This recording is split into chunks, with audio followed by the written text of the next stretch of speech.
You're listening to WQEE 99.1 FM, The Key in Noonan, Georgia, home of Braves Country with Mac Magee and the Armchair Quarterbacks, weekdays, 3 p.m. Eastern to 5 p.m. Eastern, right here on The Key and YouTube.com at Braves Country. Braves Country today. We're talking Southern sports. We go live 3 to 5 weekdays right here on WQEE. Braves Country today, Southern sports talk with the voice of Braves Country baseball, Mac Magee. Joined every day from sports analysts from all over Braves Country, talking college football, the NFL, Major League Baseball, and what's trending in the world of sports. Braves Country today. We go live 3 to 5 weekdays right here on WQEE. Hey, Braves fans, I'm Mac Magee with Braves Country. We'll be right here on The Key all year long, giving you Braves Country baseball, pitch by pitch, inning by inning of your Atlanta Braves. Make sure to catch Braves Country right here on The Key. We go live 3 to 5, and we'll keep you up to date on the upcoming schedule for Braves Country. That's Braves Country HD and Braves Country baseball right here on The Key.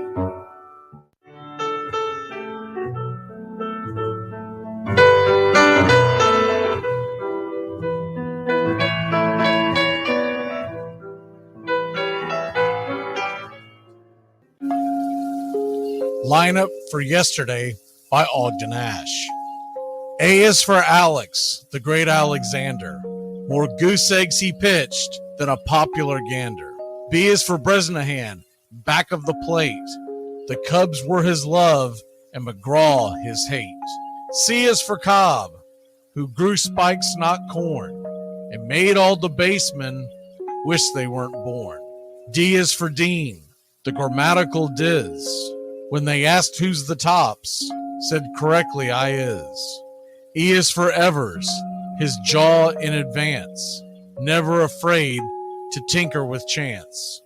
F is for Fordham, and Frankie and Fish. I wish he were back with the Giants, I wish. G is for Gehrig, the pride of the stadium, his record pure gold, his courage pure radium. H is for Hornsby, when pitching to Raj, the pitcher would pitch, then the pitcher would dodge. I is for me, not a hard-hitting man, but an outstanding all-time, incurable fan. J is for Johnson, the big train in his prime, was so fast he could throw 3 strikes at a time. K is for Keeler, as fresh as green paint, the fastest and mostest to hit where they ain't. L is for LaHoy, whom Clevelanders love, Napoleon himself with glue in his glove. M is for Matty, who carried a charm in the form of an extra brain in his arm. N is for Newsom, Bobo's favorite Ken. You ask how he's here, he talked himself in. O is for Ott, of the restless right foot. When he leaned on the pellet stay put. P is for Plank, the arm of the A's. When he tangled with Matty, games lasted for days. Q is for Don Quixote, Cornelius Mack. Neither Yankees nor years can halt his attack. R is for Ruth, to tell you the truth. There's no more to be said, just R is for Ruth. S is for Speaker, swift center field tender. When the ball saw him coming, it yelled, I surrender. T is for Terry, the giant from Memphis, whose 400 average you can't overemphasize. U would be Ubel if Carl wore a Cockney, but we say Hubble in baseball like football in Rockney. V is for Vance, the Dodgers' very own Dazzy. None of his rivals could throw as fast as he. W, Wagner, the bow-legged beauty, short, close to all traffic with Honus on duty. X is the first of 2 X's in Fox, who was right behind Ruth with his powerful socks. Y is for Young, the magnificent sigh. People battled against him, but I never knew why. Z is for Zenith, the summit of fame. These men are up there, These men are the game. Lineup for yesterday, Ogden Nash, January 1949, Sport Magazine.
Hey, Braves Country! Braves Country HD is bringing you Braves Country Baseball all year long. Hi, I'm Mac Magee. We'll be bringing you play-by-play, pitch-by-pitch, inning-by-inning of your Atlanta Braves. Braves Country comes to you every Tuesday night and Friday night, and 2 bonus games every week. Please like and subscribe to youtube.com/@BravesCountry.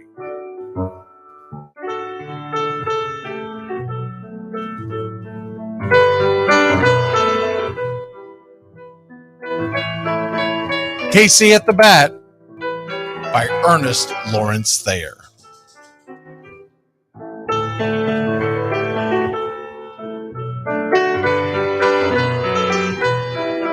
The outlook wasn't brilliant for the Mudville Nine that day. The score stood 4-2, but with 1 inning more to play. And when Cooney died at first and Barrows did the same, a pall-like silence fell upon the patrons of the game. A straggling few got up to go in deep despair. The rest clung to the hope which springs eternal in the human breast. They thought If only Casey could but get a whack at that, we'd put up even money now with Casey at the bat. But Flynn preceded Casey, as did Jimmy Blake, and the former was a hoodoo while the latter was a cake. So upon that stricken multitude, grim, melancholy sat, for there seemed but little chance of Casey getting to the bat. But Flynn let drive a single, to the wonderment of all, and Blake, the much despised, tore the cover off the ball. And when the dust had lifted and men saw what had occurred, there was Jimmy safe at second and Flynn a hugging third. Then from 5,000 throats and more rose a lusty yell. It rumbled through the valley, it rattled in the dell.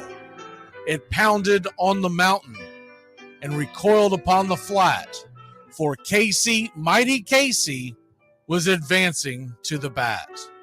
There was ease in Casey's manner as he stepped into his place. There was pride in Casey's bearing, and a smile lit Casey's face. And when responding to the cheers, he lightly doffed his hat. No stranger in the crowd could doubt 'twas Casey at the bat. 10,000 eyes were on him as he rubbed his hands with dirt. 5,000 tongues applauded when he wiped them on his shirt. Then while the writhing pitcher ground the ball into his hip, defiance flashed in Casey's eye, a sneer curled Casey's lip. And now the leather-covered sphere came hurtling through the air, and Casey stood a-watching it in a haughty grandeur there. Closed by the sturdy batsman, the ball unheeded sped. That ain't my style, said Casey. Strike one, the umpire said. From the benches black with people, there went up a muffled roar, like the beating of a storm waves on a stern and distant shore. Kill him! Kill the umpire!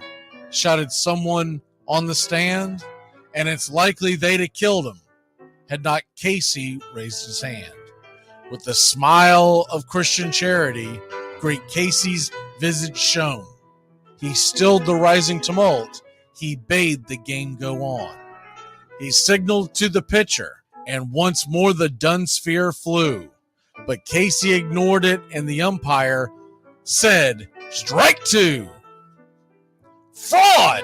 cried the maddened thousands, and echoed answered, "Fraud!" But one scornful look from Casey, and the audience was awed. They saw his face grow stern and cold. They saw his muscles strain. And they knew that Casey wouldn't let that ball go by again. The sneer is from Casey's lip. His teeth are clenched in hate. He pounds with cruel violence his bat upon the plate. And now the pitcher holds the ball. And now he lets it go. And now the air is shattered by the force of Casey's blow. Oh, somewhere in the favored land, the sun is shining bright. The band is playing somewhere, and somewhere hearts are light. And somewhere men are laughing, and somewhere children shout. But there is no joy in Mudville. Mighty Casey has struck out. Casey at the Bat, Ernest Lawrence Thayer, published June 3rd, 1888. San Francisco Examiner.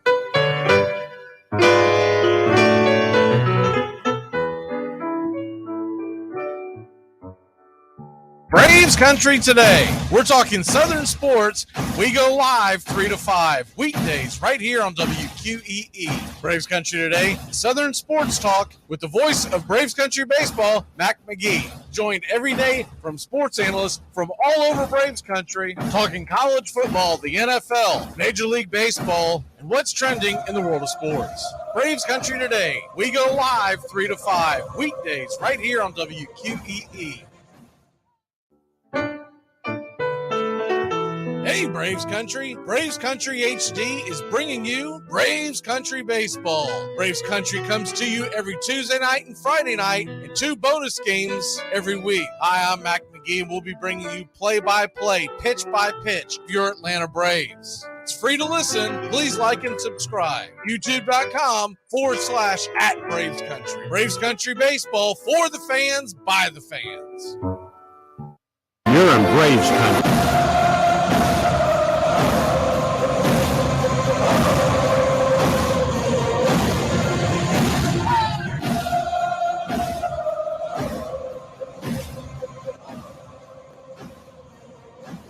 Good evening, y'all. Mac Magee here for Braves Country Baseball. Hope y'all are having a great Saturday. We're getting set for Braves Astros game number 2. Well, you can't win them all. You know, there's an old saying in baseball that everybody loses a third of the games. Everybody wins a third of the games. It's that middle third that is the difference between the very good teams and the not so great. Last night, the Braves lost one, but even the best seasons in baseball, you're going to lose 60-plus games.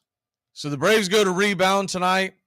Look, last night, essentially what happened, the bullpen fell apart. Thought Bryce Elder pitched a phenomenal game. Jesse Chavez came out, and he stubbed his toe. Jesse Chavez has been phenomenal this year, not going to overreact to one outing. Those are the first runs that he has given up all year long, and he was getting just way too much of the plate.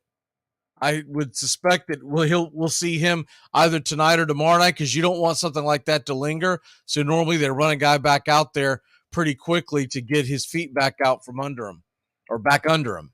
You had that, and then, of course, you had the 2-run home run by A.J. Minter. I think that's the one everyone's going to remember, but lest we forget, that was to Yordan Alvarez. He took a very good pitch and lifted it over the right field wall. It was a pitch on the outer edge of the plate, was not sitting there like dead center. He just put a heck of a swing on it. Sometimes you just got to tip your cap. No matter how good the pitch is, sometimes the hitter's just a little better. And so Braves will try to bounce back tonight. We had 7 hits last night, 4 runs. Had Hunter Brown on the ropes, and I think the most disappointing of the whole thing was that they couldn't go for the kill shot and get him out of there. So Hunter Brown ends up going 4 2/3. And then it was the Astros bullpen, Matone, Stanek, Neris, Presley. They came in and were automatic. So tonight we'll go back out there against a very, very difficult opponent in Framber Valdez. That's the bad news. Framber Valdez is coming into tonight's action with a 1.8 ERA. The good news is the Braves hit left-handers really well. And so we'll hope that will continue. Then we also hope that Kyle Wright continues to pitch better. Kyle Wright has pitched just 8 innings, so just 2 starts. And his last start was much better than his first. His first start was coming right off the IL. It was 3 innings, 4 earned runs.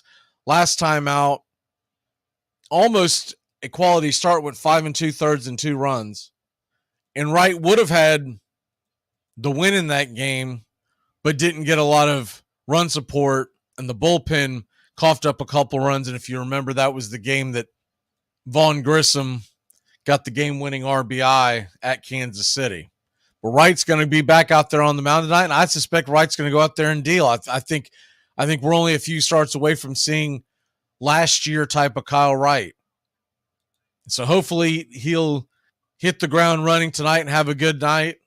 The Astros starting lineup, we'll go through the whole lineup and the averages and whatnot right before first pitch, but the Astros starting lineup, pretty similar to what we saw last night with Dubon and Bregman, Alvarez, Abreu, Tucker.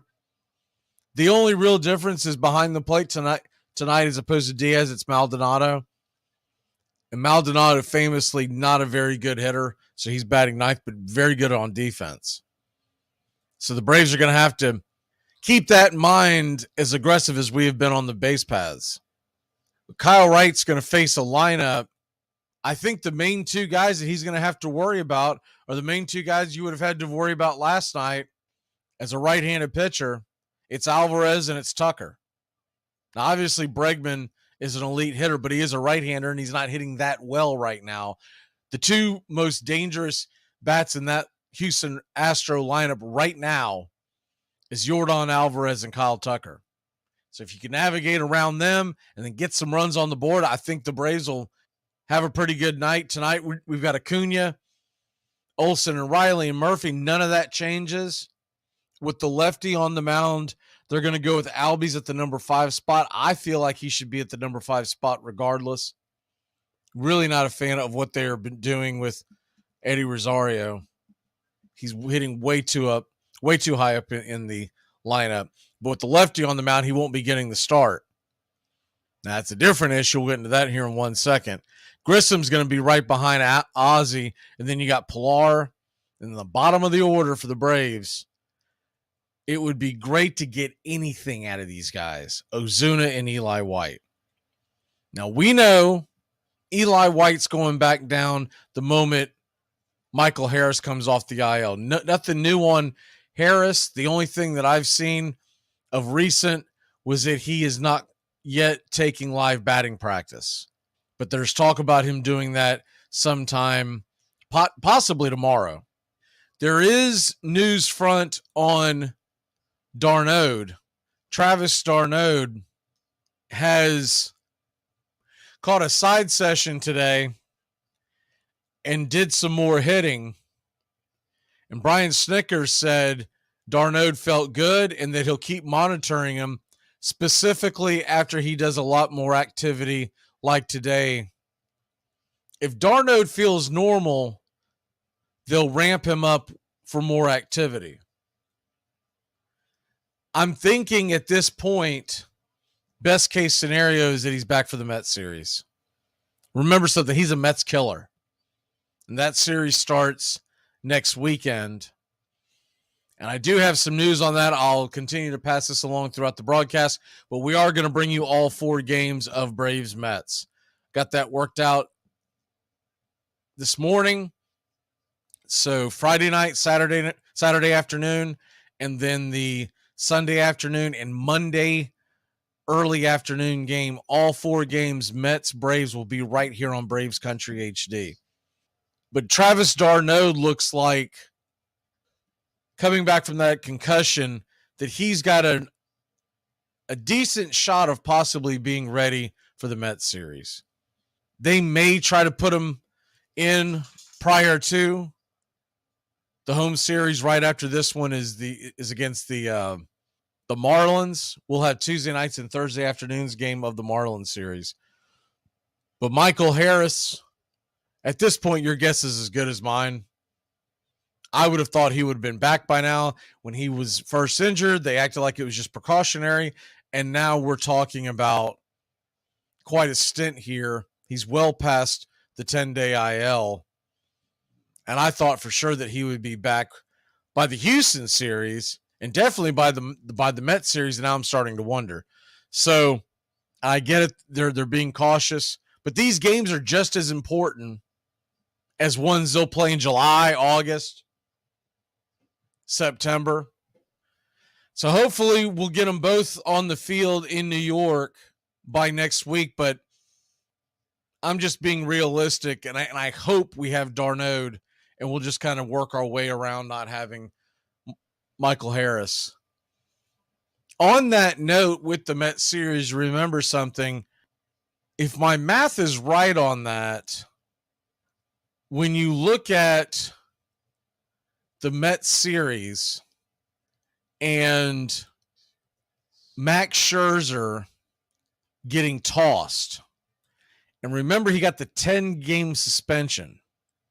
And if you look at their schedule, Max Scherzer got tossed against the Dodgers, and that game was on Wednesday, April 19th. So if you do the math going forward, a 10-game suspension, they will have played 4 this weekend, 5, 6, 7 once they play Washington. This is assuming that there's no rainouts. That would put Max Scherzer back on the mound against the Braves Monday, May 1st. And I guarantee that had something to do with why he said he was not going to appeal it. because he also said that he didn't think that he would get it reduced or get it overturned. But if you do the math out, I'm sure him and Showalter sat down and said, look, you'll miss one turn. Because whenever they suspend these guys for 10 games, it's disingenuous because you think of it as a fan of going, oh, they're going to miss 2 starts, but really it just pushes the second start back a day. So it's, if you don't suspend a starting pitcher, bare minimum 14 games, you haven't really done anything. You've only sat them out for 1 game. So most likely that game on Monday, May 1st, will be Max Scherzer. Now that could change if there is a rain out in either one of either the Sunday game in San Francisco, or more realistic, one of the 3 games against Washington or even against Atlanta. But when you look at that, you realize we're not going to miss them. If you look at the projected starting pitching rotation on ESPN and MLB, you can't go by it because it's all going to get moved around. But essentially the way it lines up, Game 10 is Sunday, April 30th, that he would be suspended. Game 11, where he would be eligible, would be Monday, May 1st. So the Mets, Braves, it's going to be a big series no matter who's ready. And there's an outside chance Verlander could be coming in for the Mets by that series. We're still waiting on a couple of reports as far as that goes. But no matter how you look at it, it's a tough series. It's in New York. It's a 4-game series. They get the advantage this year of getting the 4-game series at home. The way Atlanta sets up, we'll have pretty good pitching matchups in that 4-game series. But before we get to that, we get into this game against the Astros tonight, and then of course tomorrow night tomorrow afternoon you got Max Fried on the mound. If we can win today, I still like our chances to win this series. I think Max Fried will go out there and deal tomorrow. He was outstanding his first time back off the IL, and I fully expect Max Fried to go 6-7 innings tomorrow and really carry this team. And though they have a good pitcher in Christian Javier that's going to be going out there on the mound for them tomorrow, I still like the Braves at home with Max Fried on the mound. Tonight is that toss-up game, much like last night. Elder pitched the better game. Let's be honest. Elder pitched the better game. But even with Elder pitching the better game, the Astros got the better of us because our bullpen didn't come through. So our bullpen's got to step it up tonight. The bats have got to get going. We need to get a cushion, but then when you get that cushion, you just can't rest on it. We got the 4 runs in the first inning, and they never scored again. So the Braves continue to hit well in the first inning and get an early lead, and that's great. Because there have been years when we've sat around the first part of all the games they were dormant. You would sit there and wait for them to score runs late in the game. It's great they're getting out to good starts, but you got to keep the consistency up and keep the pressure on the other team. When I see a starting pitcher like Valdez, a tough lefty, the guys that I'm looking at to click tonight from the right-hand side, and mainly because of the way he pitches, and he's got a nasty sinker that tails away from right-handers. I'm going to give you 2 guys that I think will have good nights tonight. Vaughn Grissom, I think his swing is perfect to battle Valdez. And then the other guy would be Austin Riley. Now, it wouldn't shock me if Acuna went out there and had a great game, but the way Valdez pitches kind of counters everything that Acuna does well. But we need to get something out of that 8-9 slot. Pilar's now hitting .219. It's not great, but you'll take it. But Ozuna, .083, and Eli White, .091, they are combined, this is tough to swallow, 5 for 59 this year. Ozuna and Eli White. And that's your designated hitter and your center fielder. 2 positions that are supposed to be better offensive positions for most teams. If Eli can get on, he can wreak havoc. He can wreak havoc on the base paths. And if Eli can get on a couple of times in front of Acuna and Olsen, we might be talking about something. But I think the key for tonight's game, obviously, is going to be Kyle Wright and the way that bullpen bounces back. I have full confidence that they will.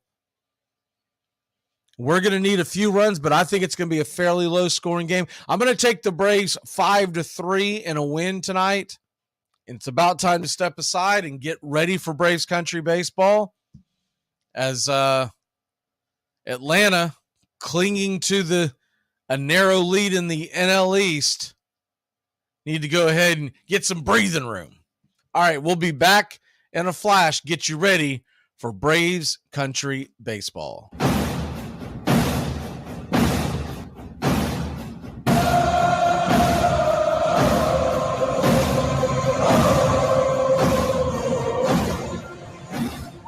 You're listening to WQEE 99.1 FM, The Key in Noonan, Georgia. There's something kind of about a kid that's never played baseball.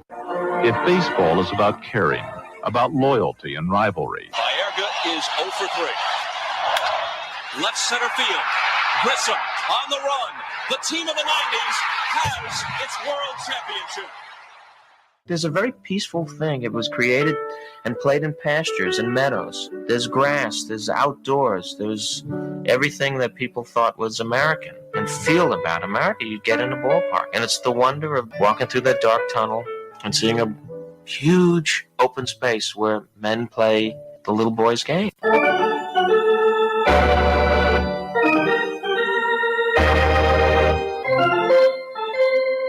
I believe in the Church of Baseball. I've tried all the major religions and most of the minor ones.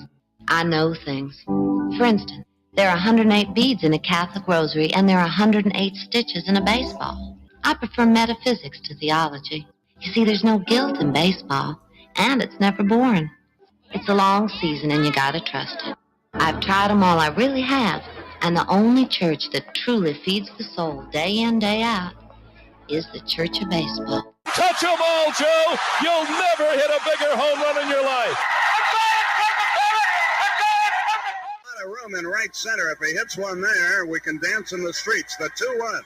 Swung line drive, left field. One run is in. Here comes Braves. Here's the throw to the plate. He is safe. Braves win. Braves win. Braves win. Braves win. You're in Braves country.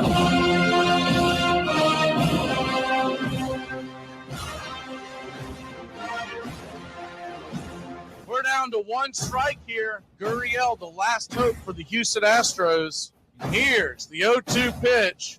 Swung on, bounced over to Dansby. Dansby fires it over to first, and here comes the dog pile. Fire the cannons in the battery. Do the chop all throughout Braves country. Pop that top. Your Atlanta Braves have won it all. Oh, say, can you see by the dawn's early light what so proudly we hailed at the twilight's last gleaming, whose white stripes and bright stars through the perilous fight o'er the ramparts we once were so gallantly streaming, and the rockets red glare, the bombs bursting in air, gave proof through the night that our flag was still there. Oh, say does that star-spangled banner yet wave o'er the land of the free and the home of the brave? Play ball. Hey, howdy, hi, and how the hell are you? Pull up an armchair, girls and boys, and join us for Braves Country Baseball. We are live, and the scene is Truist Park in Atlanta, Georgia, where we're set to bring you pitch-by-pitch, play-by-play of your Atlanta Braves. Hi, I'm Mac Magee. Here are your starting lineups for today's action. Leading off for the Houston Astros and playing second base, Mauricio Dubon, batting .343, 4 RBIs and a stolen base. Batting second and playing third, Alex Bregman, batting .231, 2 home runs and 8 RBI. Yordan Alvarez is the designated hitter, batting .262 with 5 home runs, 23 RBI. Jose Abreu, batting cleanup with 9 RBIs, batting .253.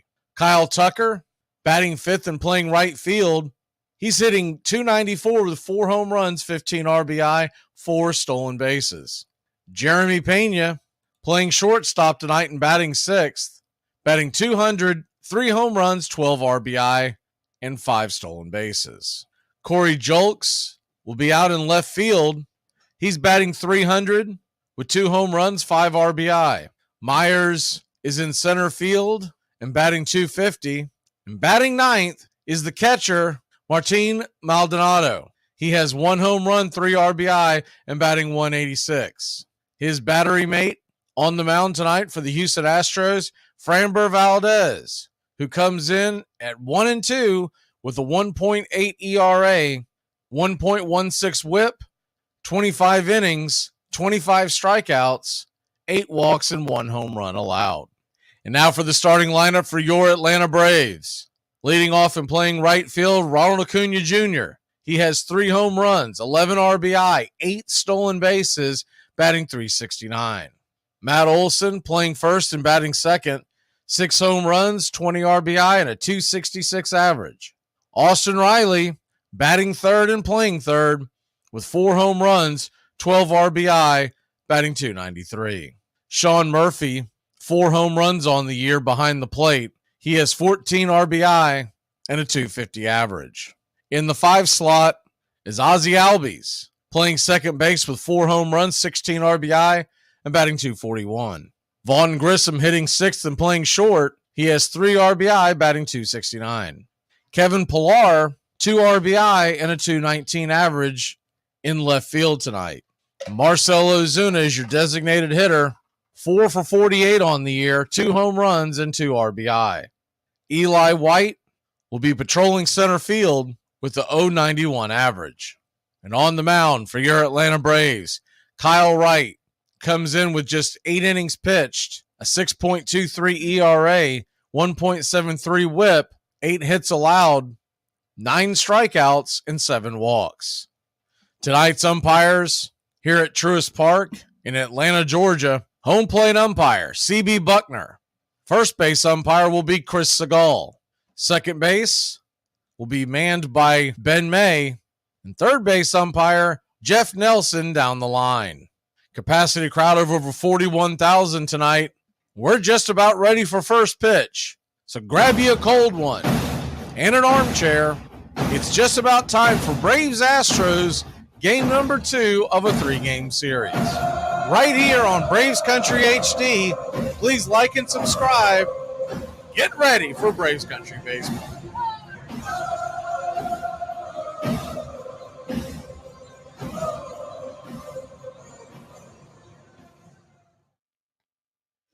Kyle Wright is doing his final warm-up pitches, and it is baseball time in Braves Country. The first pitch on the way from Wright is a sweeping sinker out of the zone.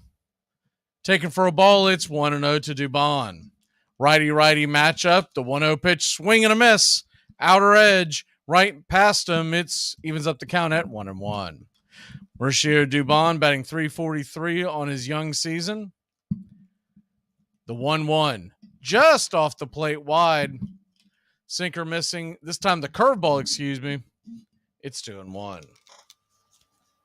The 2-1 delivery from Wright. On the way, swung on and fouled down the line. Evening up the count at 2-2. Braves are in their City Connect uniforms tonight. If you're familiar with those, if not, I'll describe them here in 1 second. The 2-2 pitch off the plate just misses 95 miles an hour just off the black, and it's a full count to the leadoff hitter of the Houston Astros. CB Buckner is your home plate umpire, so get ready for that. He usually has a very, we'll just say, inconsistent strike zone. The 3-2 pitch swung on and grounded over towards short. Grissom has it. The 6-3 putout will be out number 1 here on Saturday night in Truist Park. The Brave City Connect uniforms, white tops, white bottoms, with the light blue on the shoulders, very reminiscent of the jerseys from the 1970s. Blue lettering and blue numerals, red letters on the back for the A on the front, or the A on the front. First pitch on the way to Bregman's outside for ball 1-0. The 1-0 delivery inside and high, 88 miles an hour. It's 2-0. The 2-0 pitch from right on the way, swing and fouls it out of play. It's 2-1.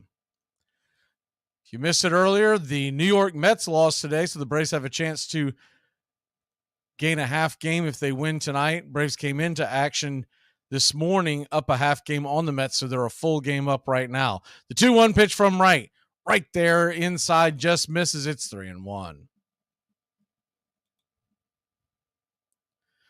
Braves wearing the blue hats with the white in front and the A traced in red on the outer edge. The 3-1 pitch outside, ball 4. And it's a walk to get the Astros going here in the top of the first. And that'll bring up the dangerous bat of Yordan Alvarez. Yordan Alvarez hit the big home run last night. If you were with us, game-deciding home run over the right field wall off of A.J. Minter. First pitch on the way to Alvarez is a curveball inside for a ball missing. It's 1-0.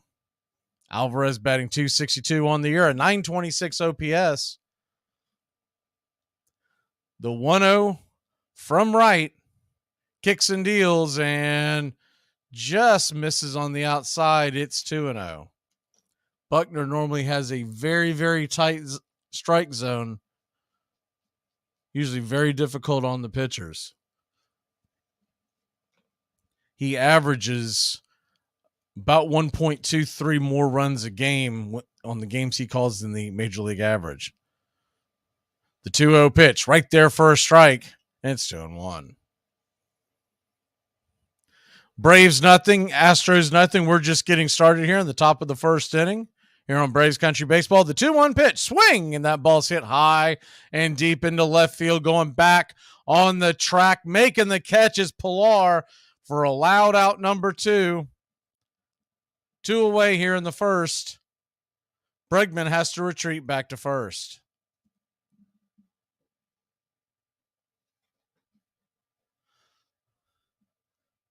We'll keep you up to date on all the scores going on around Major League Baseball.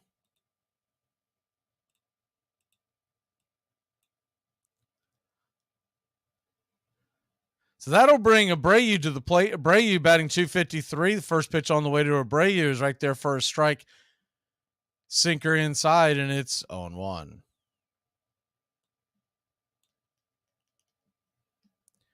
Abreu, righty-righty matchup with right. About to toss in his 17th pitch of the inning, and 92 miles an hour out wide. It's 1-1.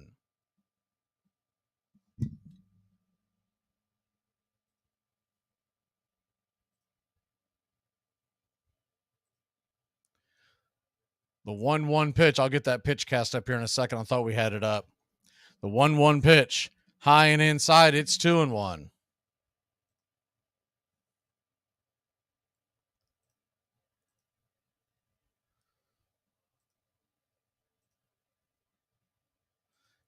Two-one delivery from right. Murphy sets up inside, swing, and that ball's fouled out of play. It's 2-2. That should be good to go. I believe everybody can see that now. Our apologies. I thought they'd put it up for me. Thanks for giving me a heads up, Goat. The 2-2 pitch from right. He steps off the rubber for just a half second. Regains about 4 seconds left on the pitch clock. Here's the windup in the pitch, and it's way off the plate. curveball misses way out of the zone. You got a 3-2 count now with 2 away. So the runner's going to be on the move. Bregman's got pretty good wheels. The defense is going to have to be on their toes. 1 on, 2 out, a 3-2 pitch. He kicks in deal, swung on. That ball's hit foul down the third base line towards the Astros dugout. Bregman will trot back to first, and we'll start it up again at 3-2.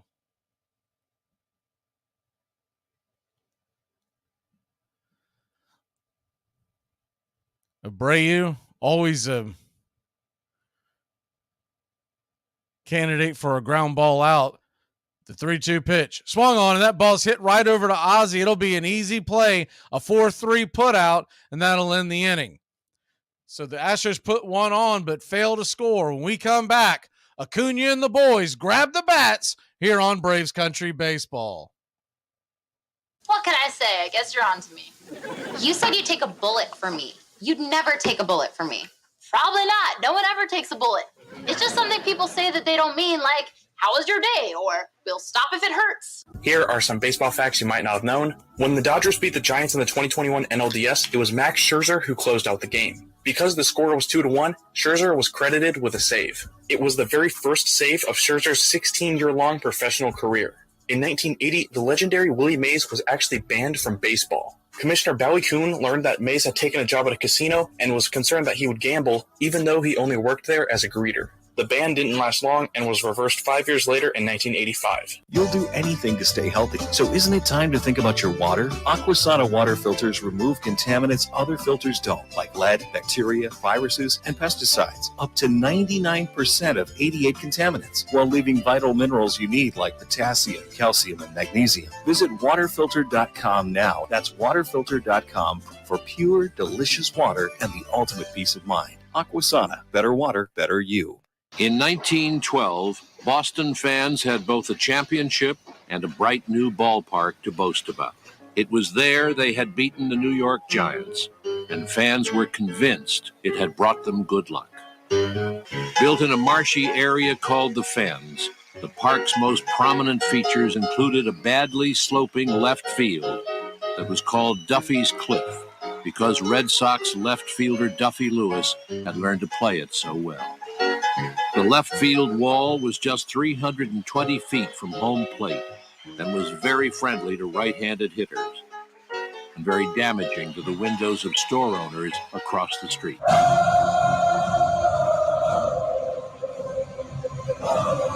Welcome back to Braves Country Baseball. Atlanta Braves, Houston Astros, 0-0 here in the bottom of the first. A little bit of a delay.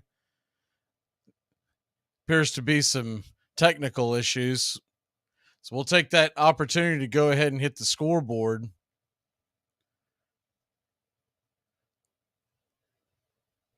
Phillies over the Rockies 4-3 earlier.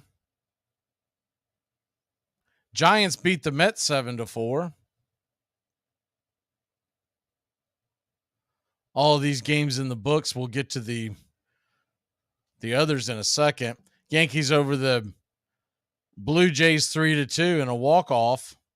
10-4 Washington over Minnesota. And the Dodgers all over the Cubs 9-4, while the Rays outlasted the White Sox 4-3. The first pitch on the way to Ronald Acuna Jr.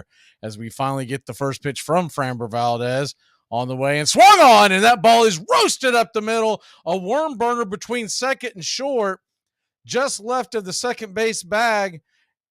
And we got something cooking here in the bottom of the first.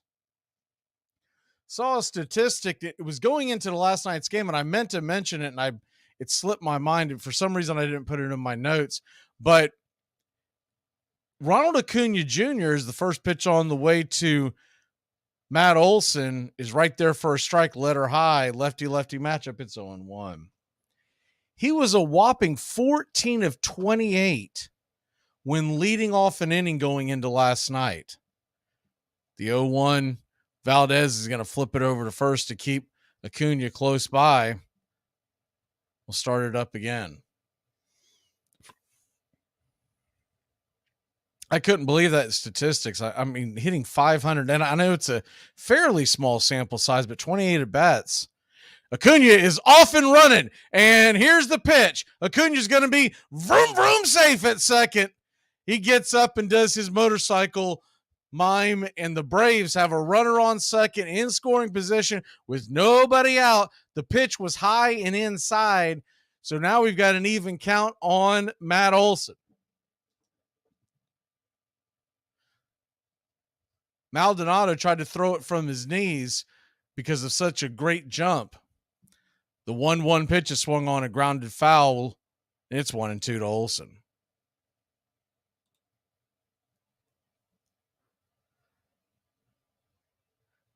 Nothing, your score. Runner on second. Nobody out. A 1-2 count to Olson. Austin Riley stands on deck.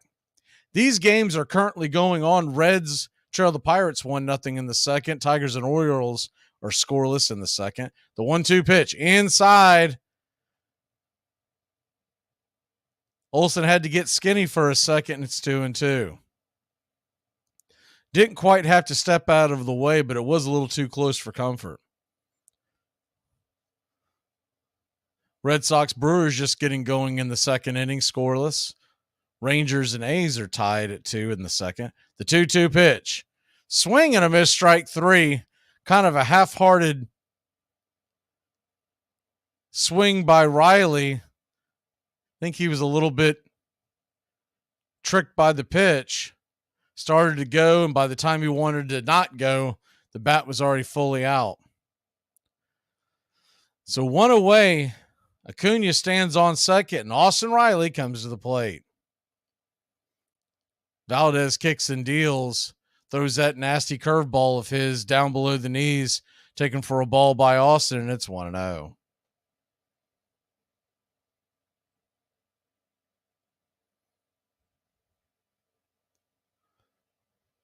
The 1-0 from Valdez. Swing, and that ball is ripped up the middle.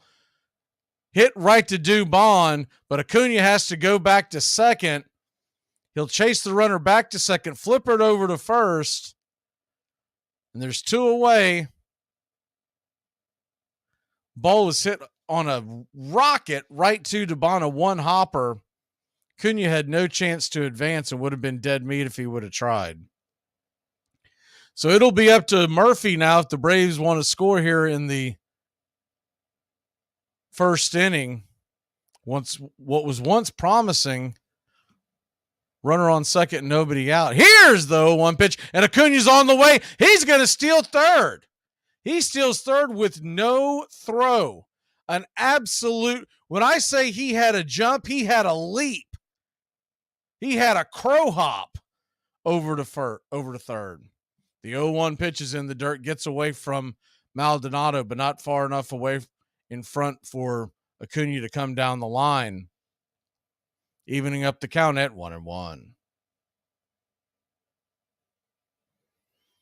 Acuna now just 90 feet away.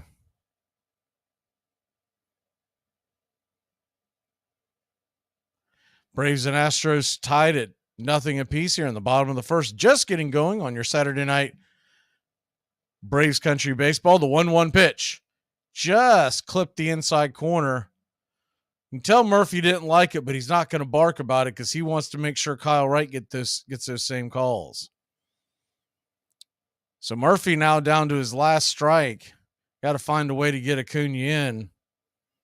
Valdez looks in.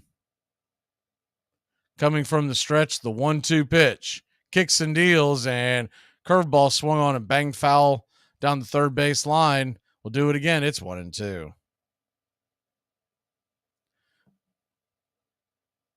Braves 0, Astros 0, bottom of the first.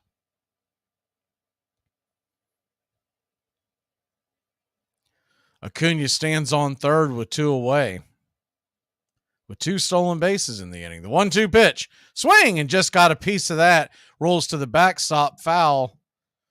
We'll start it up again at 1-2. Standing on deck is the right-handed bat, the switch hitting bat of Ozzie Albies.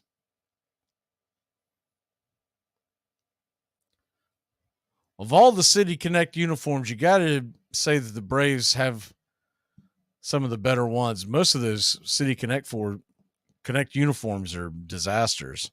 The 1-2 pitch, swing, and just got a piece of that to stay alive. And I mean, barely, maybe a splinter of that hit the ball. That curveball, Valdez has that thing working. Maybe Murphy can time one up.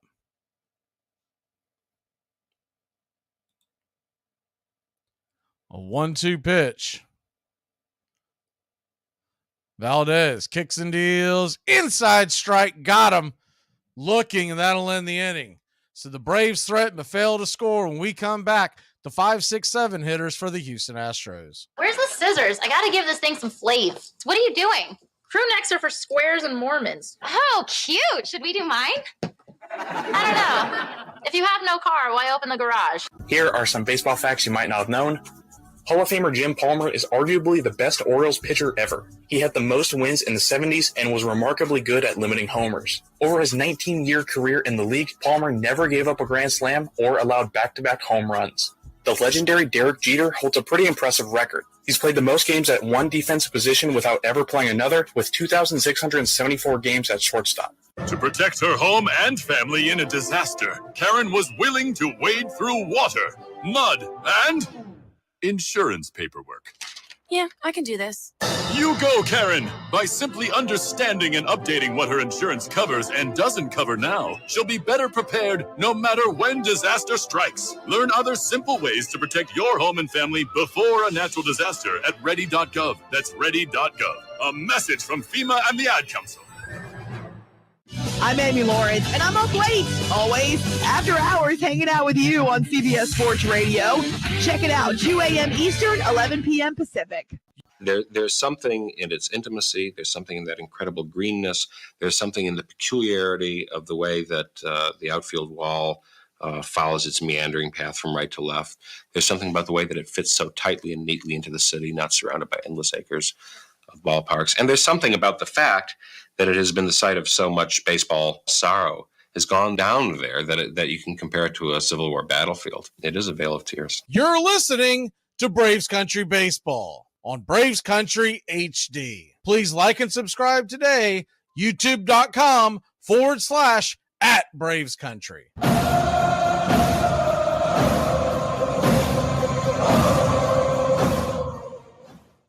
Welcome back to Braves Country Baseball. Kyle Wright will go back to work. He'll face the dangerous hitter of Kyle Tucker to start the top of the second inning. Tucker batting .294. From the left side, the first pitch on the way from Kyle is way outside the zone. Fastball missing high and tight. Kyle versus Kyle to start off this inning. It's 1-0.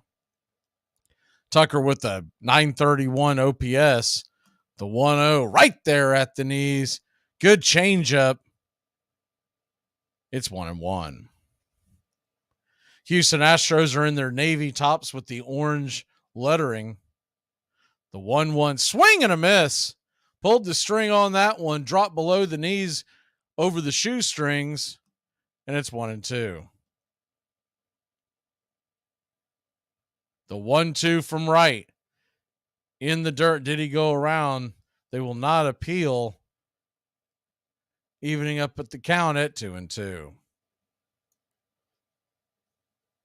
So he's gone fastball, changeup, and then two curveballs. The 2-2 pitch. Half art swing. Did he go? He did. CB Buckner rang him up, and there's one away. Almost a check swing, but not quite. Just kind of a flail at it at the last second. An excuse me swing. And there's one away. That'll bring up the young shortstop, Jeremy Pena. Pena from the right side will face right, and the first pitch on the way is right there at the knees. Good heat from right, 94 at the caps, and it's 0-1. The 0-1 delivery inside. Pena has to bend out of the way, evening up the count at 1-1.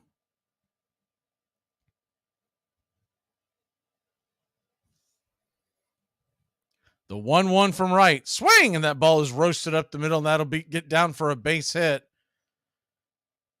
And it's a 1-out single for the Houston Astros here in the top of the second.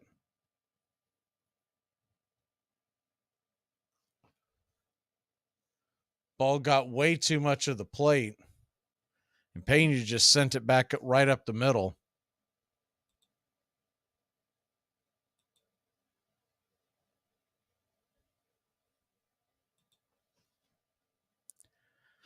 So 1 on and 1 out, and that'll bring Julks to the plate. Julks batting .300. First pitch on the way is a strike on the inner cut. Curveball just kissed the side of the black, and it's 0-1. Corey Julks, 2 home runs and 5 RBI on the year, 788 OPS. The 0-1 right there. Should have been a strike, but called a ball. It's 1-1.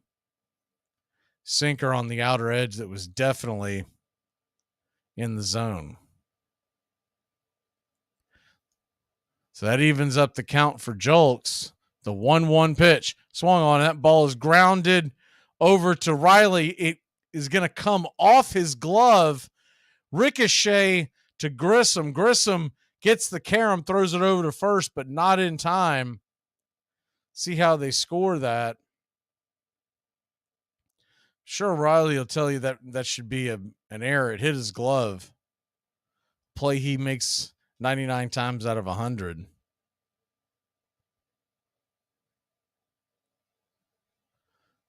Right now it's being listed as a single. We'll see if that changes. So that'll bring Myers to the plate, and the first pitch to Myers is high and inside, almost clips him. Runner on first and second, and 1 away. Braves nothing, Astros nothing. Top of the second inning. Atlanta had a chance to score, could not cash in the bottom of the first. The 1-0 pitch, right there at the knees on the outer edge. A good curveball by Kyle. Evening up the count at 1-1. Jake Myers batting .250 with a home run, 6 RBI.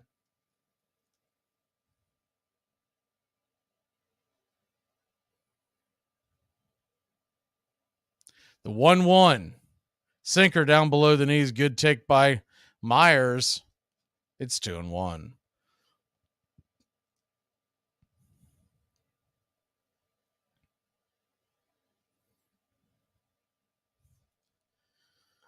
Two-one delivery from right, the 37th of the night. Swing, and that ball's hit down the right field line. Is that going to get fair? Just foul. Acuna gave chase. There was no way he was going to get to that one. And it fell directly in between him and Olsen. Would have been at least 1 run.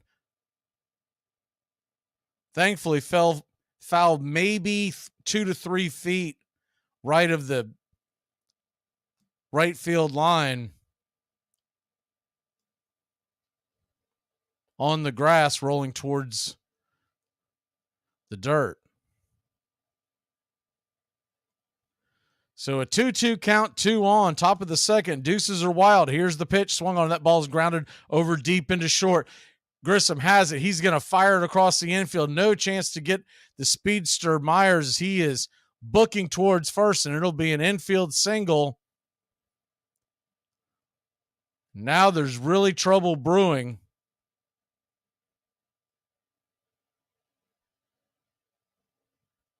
Had Riley been close to the third base bag, that might have been his only play, but Riley was initially trying to make the play on the ball, so not really much of a chance of making that play.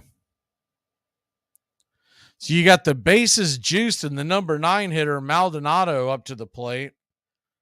Double play candidate if you can get one on the ground. The first pitch is swung on. That ball is a tailor-made 6, 4, 3, double play to get us out of the inning. You ask and you shall receive. We will be back in a flash here on Braves Country. Look, you got to get it through your head. It's not coming back to you. Why? Because you slept with someone else. Yeah, like a month ago. God! Here are some baseball facts you might not have known.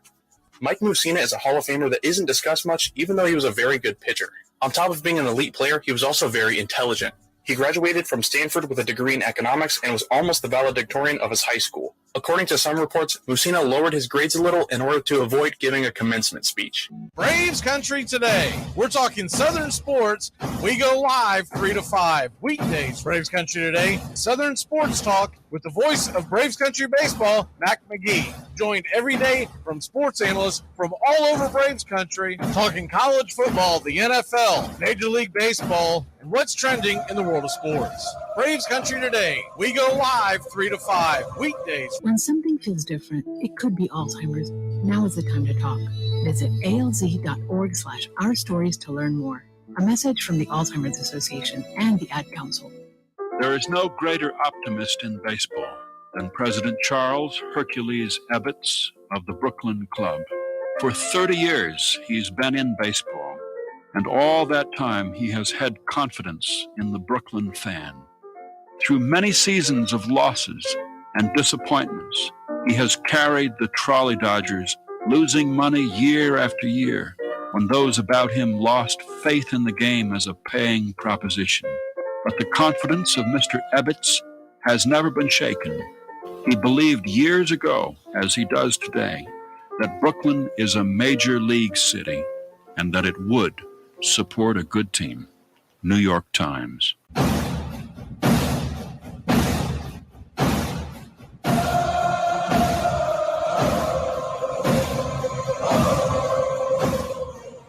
Welcome back to Braves Country Baseball. I see Palaka in the comments. Time for roll call. If anyone wants to give a shout out to where they're listening or maybe where they're from, made him a Braves fan here in Braves Country. We are worldwide. And we got folks from all over. Last night, I think we had Oklahoma. I think the gentleman from Japan was in here last night as well. Braves will grab the bats and Ozzie Albies will lead off. See Panama City, Florida. Spent a week there one night. Haven't we all? Ozzie Albies will climb into the batter's box from the right side, batting .241, 4 home runs, 16 RBI. The first pitch on the way to Ozzie is high and out of the zone. It's 1-0. Lefty-righty matchup from Valdez. The kick in the deal. Swing, and that ball is a soft liner right at Pena at short. He'll make the catch, and there's one away.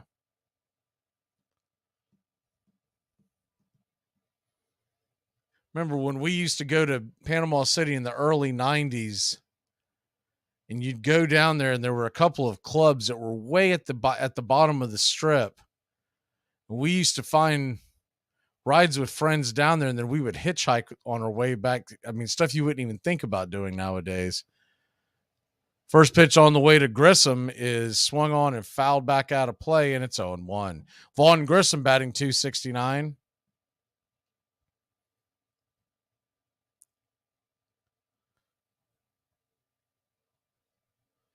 Lefty-righty matchup. The 0-1 to Grissom. High and out of the zone, 96 miles an hour. It's 1-1. Valdez is really a tough customer when you consider he can throw 96 top shelf and then bend you with that breaking ball at 79. Spinnakers, that was the place I was trying to think of. The 1-1 pitch swung on and deep in the hole at short. Pena's got it. He's going to fire it over to first and get Grissom by about a step or so. Nice defensive play by Pena. And there's 2 away. Club La Vila too, yeah.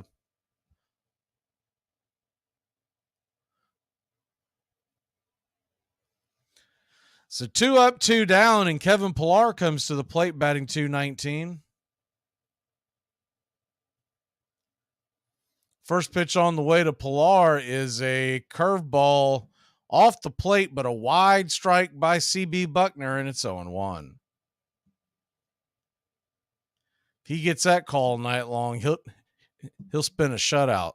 The 0-1 pitch. Fastball, top shelf, fouled back out of play. It's 0-2. Dylan Dodd pitched a gem today. I was looking at his numbers down in AAA. Got a 1.6 ERA. Good to see him bounce back after that tough outing against the Padres. The 0-2 pitch. Swing and just got a piece of it. Curveball down around the kneecaps inside, and it's 0-2.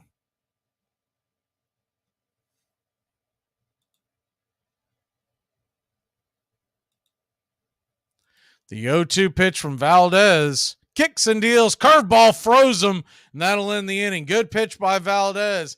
I think Pilar was looking for the heat, and he got the soft stuff. That'll end the inning. We'll be back in a flash here on Braves Country. Oh, dude! I thought you said they didn't have alcohol. Look, they got screwdrivers. Oh, no, just orange juice. Just orange juice, like the mixer? Yeah. People drink it. Yeah. It's crazy. When was the last time you drank straight mixer? Oh, I had a Diet Cola mixer a while ago. I did you? Was it any good? Armchair Quarterback Radio, your home for the SEC. Back third down on the 8. In trouble. Got a block behind him. Going to throw and a run complete to the 25, to the 30. Lindsey's got 35, 41. Lindsey, 25, 20, 15, 10, 5. Lindsey's got. Second down from the 3. Comes to blitz, quick flip, caught. Did he hold it long enough? The official says yes. Oh boy, is that going to be controversial. Gaffney, the freshman. My goodness. The Florida Gators go 91 yards to come from behind and edge the Tennessee Volunteers in an ending that will be talked about for years. SEC. By the end of the Civil War, baseball was the national pastime. North and South, West as well as East. Soldiers took the game home with them, and it grew. It's our game. That's the chief fact in connection with it. America's game has the snap, go, fling of the American atmosphere. It belongs as much to our institutions, fits into them as significantly as our Constitution's laws, is just as important in the sum total of our historic life. Walt Whitman. You're listening to Braves Country Baseball on Braves Country HD. Please like and subscribe today, youtube.com/@Braves Country.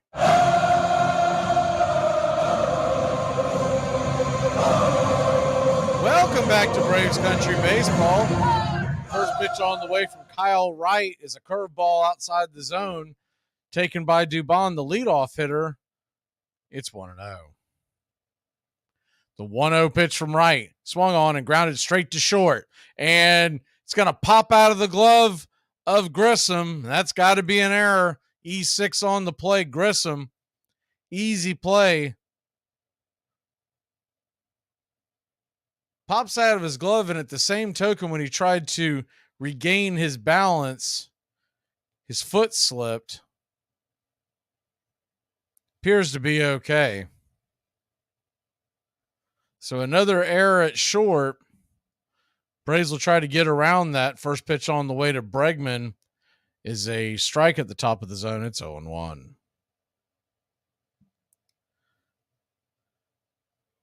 Second error by Grissom since he's came up. Fourth play that he should have made that they one that he got away with, they didn't call an error. Another one that you couldn't assume the double play, so it wasn't an error, but technically it was a terrible play. All that does affect your fielding percentage, though. The 1-1 pitch right there inside for a strike. Nice pitch by Kyle. Curveball in the inner cut. It's 1-2.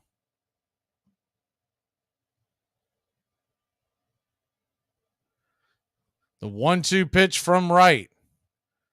Murphy sets up outside. Here's the pitch. Swing, and that ball's grounded just foul. Riley was there, but the ball kicked left of the bag, and we'll do it again. It's 1-2.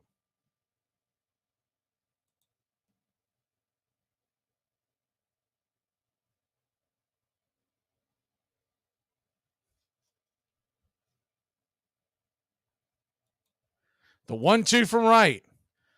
Sinker down below the knees. And it's 2-2. he was set up on the outside out there, he might have gotten that call, but Murphy had to backhand it, so no chance. The herky-jerky motion. The 2-2 pitch.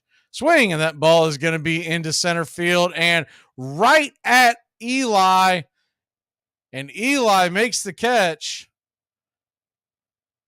Good play by White. Thought that ball might get down. Soft liner that you never know if those are going to drop or not.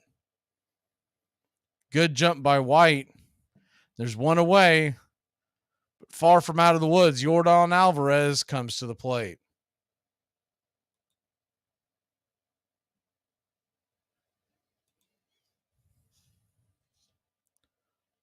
Alvarez 0 for 1 on the night. The first pitch is a fastball high and outside the zone. 1-0. Same neighborhood they went after him the first time to start the at-bat. The 1-0 pitch. Swing, and that ball is hammered into center field. Going back on the track, making the catch is Eli White. Good play by center field once again. And it's an L8, a far L8. That ball went about 400 feet just before the wall, just before where the doors open to the bullpen. There's 2 away. Runner had to chase back to first.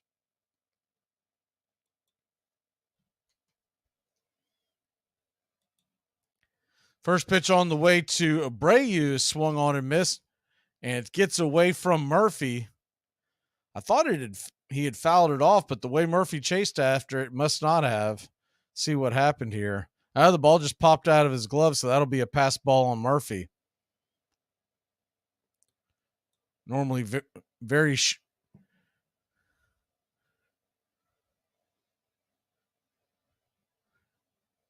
normally a very sure gloved catcher. The 0-1 pitch. Misses way inside. It's 1-1. So the Astros now have the go-ahead run in scoring position with 2 away. He'll be off at the crack of the bat. The 1-1 from right. Swing, and that ball's hit high and deep down the right field line.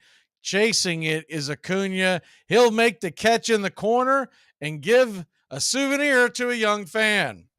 We'll hit the break. When we come back, Ozuna, White, and Acuna coming to the dish. If you were a bird, where would you fly? I'd fly to my favorite place, the DMV.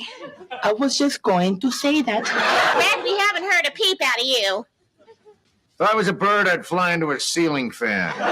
Here are some baseball facts you might not have known. Michael Conforto's mother is an Olympic gold medalist. Tracy Ruiz Conforto was a synchronized swimmer in the 80s and won 2 gold medals in the Olympics along with a silver medal. Tracy was inducted into the International Swimming Hall of Fame in 1993, the same year that Michael Conforto was born. Over the years, Brooklyn would be represented by many teams with many names. The Atlantics and Excelsiors, the Bridegrooms, Bushwicks and Superbas, the Tip Tops, after the baker of Tip Top bread who owned them for a time, the Robins, after their manager Wilbert Robinson, the Trolley Dodgers, and finally, just the Dodger. The story of the Brooklyn Dodgers is a story of one of the 5 boroughs in New York. Brooklyn was an independent city to itself until 1898. It was one of the great cities. It was a city with a population bigger than Chicago. But because of the subway, because of the bridges, because of the water and electric facilities, the state forced Brooklyn into the city of New York in 1898. And Brooklyn didn't want to be in the city of New York. New York had the tall buildings and this, that, and the other, and the railroad stations and Broadway. Brooklyn was just they call it the bedroom of New York. But the one thing that they had in Brooklyn was a baseball club called the Dodgers. And the whole borough of Brooklyn centered its love and attention on the Dodgers and used the Dodgers against the tall buildings of Manhattan. Braves Country HD. Please like and subscribe today. YouTube.com/@Braves Country.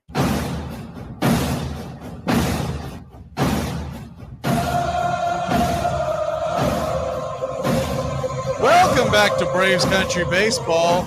Ozuna versus Valdez, and the first pitch on the way to the Big Bears, a swing and a miss, and it's 0-1. Marcell Ozuna hitting just below the Ozuna line at 083. The 0-1 pitch. Swung on and grounded over to short. This will be an easy 6-3 play if Pena can make the throw. He does, and there's one away. I think most Braves fans are wondering how much longer he'll be on the team. I think your answer is he'll be the first one released when they activate either d'Arnaud or Harris. Sounds like d'Arnaud could be activated as early as the Miami series. Harris, not quite sure.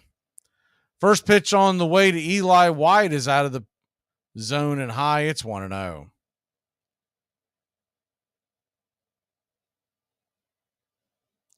The 1-0 pitch.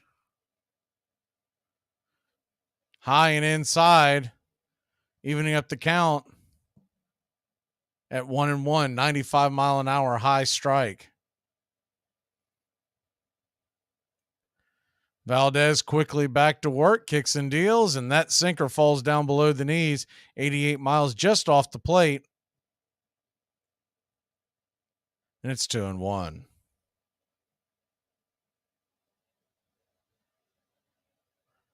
The 2-1.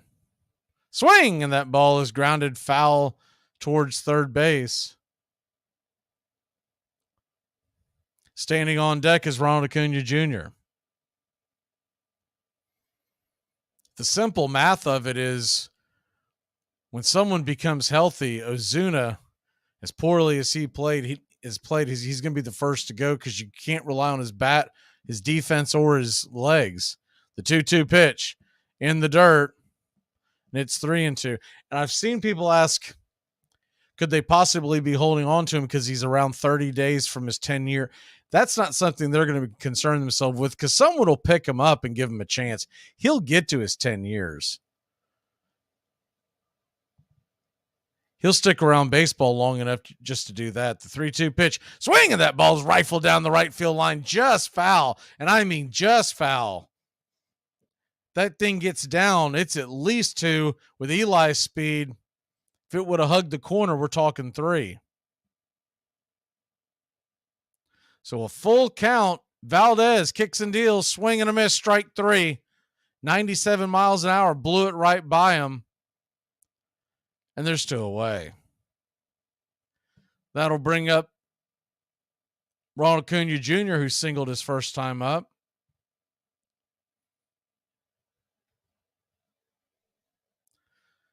They have a stat up there since 1906. It's the first pitch that swung on and hit hard on the ground by Acuna.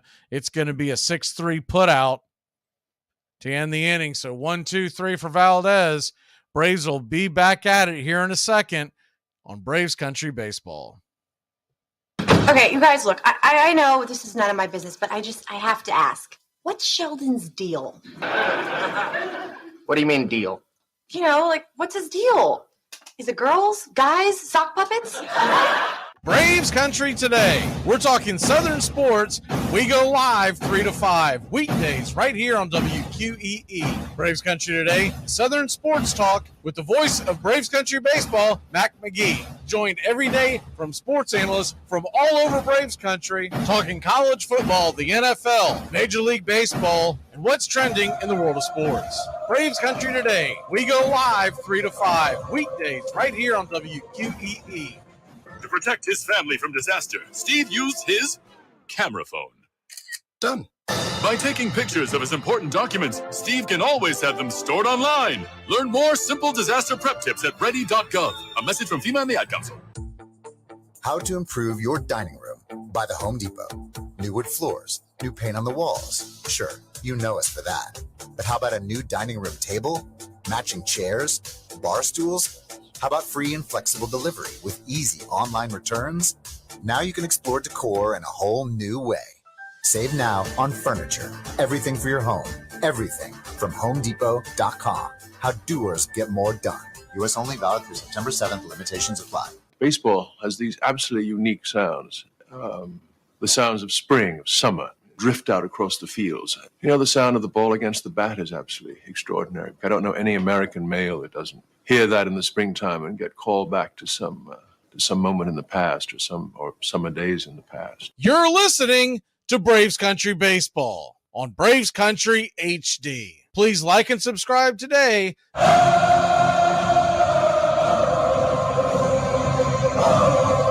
Welcome back to Braves Country Baseball. The first pitch on the way from right to Kyle Tucker is a swing and a chopped foul off the plate. It's 0-1.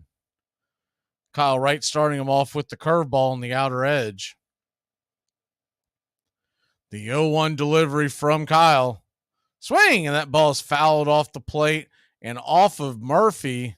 Seems to be okay, but shaken up a little bit. He's going to stand up, and CB Buckner's going to give him a minute to kind of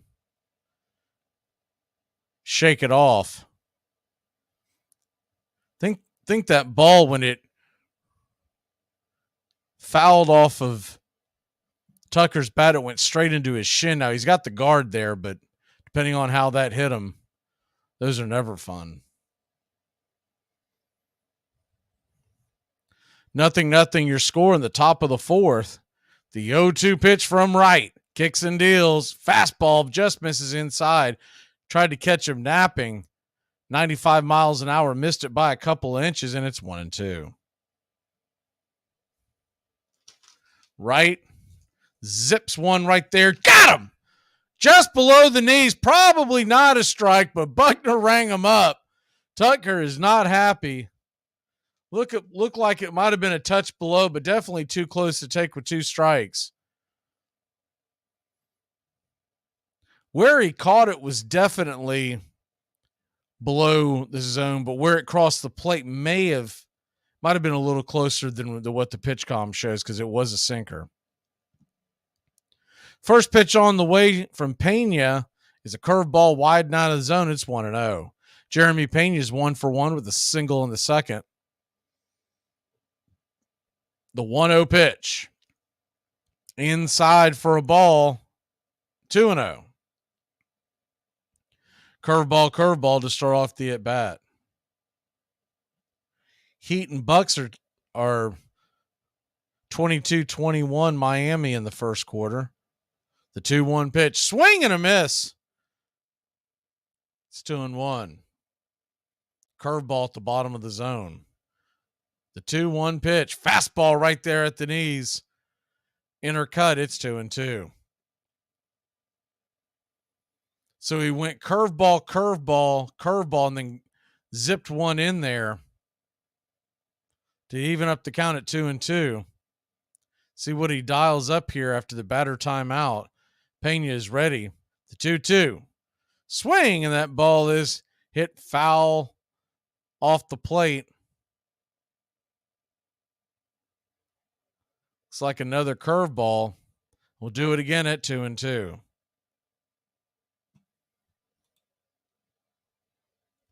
The 2-2 pitch. Swung on. That ball is hit hard.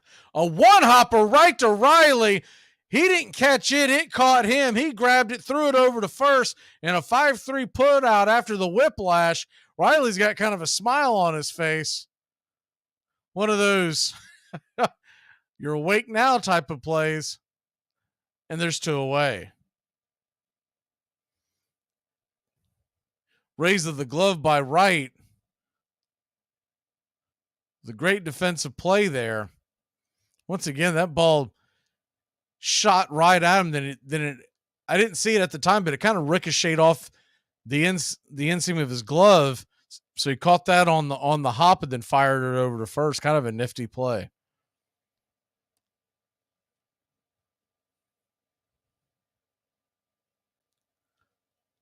First pitch on the way to Pena is fouled off. Man, Murphy's getting beat up. He got another one, took it on the inner part of the left thigh. The one on his shin was his right leg. He's got to be looking over to Darnode and go, son, when are you coming back? Man, I need an ice bath. The 0-1 pitch. Inside. Julks had to spin out of the way. 1-1. The 1-1 delivery. right there for a strike. Curveball kissed the black, and it's 1-2. I would think by tomorrow we'll at least see Chadwick Tromp in the lineup. The 1-2 pitch, swing, and that, but he just got a piece of that. Dribbles it foul. We'll do it again at 1-2.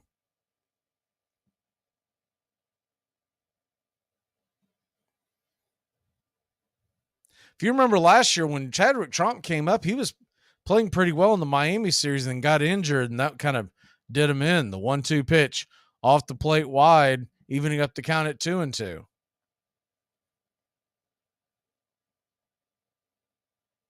So a 2-2 count, 2 outs, top of the fourth, 0-0 your score. Here's the pitch swung on, and that ball is lifted into left field on the run. Pilar will make the catch, and that'll end the inning. Let's get some runs, Braves country. Heart of the order, Olsen, Riley, and Murphy coming to the plate. Gas prices are so high that I just saw Dolly Parton carpooling with Jolene. Here are some baseball facts you might not have known. At Fenway Park, which is the home of the Boston Red Sox, there is a lone red seat in the right field bleachers. The seat signifies the longest home run ever hit in the ballpark. The home run was hit by Ted Williams in 1946 and was officially measured at 502 feet. Enjoy sun-drenched days, epic stays, and plenty of room to roam in Greater Fort Lauderdale. Our hotels, attractions, and restaurants have taken the Visit Lauderdale's Safe and Clean pledge, so you can relax and explore with confidence. When you're ready for that well-deserved staycation, our 23 miles of golden beaches await. Find wide-open spaces to hike, bike, kayak, and paddleboard. Visit your favorite attractions, then dine out in style in dining rooms or al fresco on waterfront patios. Learn more at sunny.org. I've made more money than I ever expected to, but I'm putting all of it, and more too, into the new plant for the Brooklyn fans. Of course, it's one thing to have a fine ball club and win a pennant, but to my mind, there's something more important than that about a ball club. I believe the fans should be taken care of. A club should provide a suitable home for its patrons. This home should be in a location that's healthy, it should be safe, and it should be convenient. Charles Hercules Ebbets. My father used to talk about the building of Ebbets Field. He was 11 years old when they started building Ebbets Field, and he somehow remembered what the hopes were for that whole area of Brooklyn, because he lived right near there, that they would have their own stadium nearby. And he said he used to go by every day and watch another piece of it being put together. So when he first took me there, it was like showing me something that was part of his own history, not just a stadium somewhere else.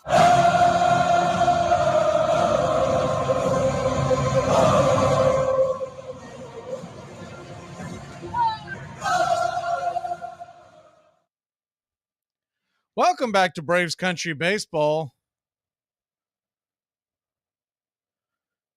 Framber Valdez versus Matt Olson, lefty-lefty matchup, and the first pitch is a swing and foul down the line, out of play. It's 0-1.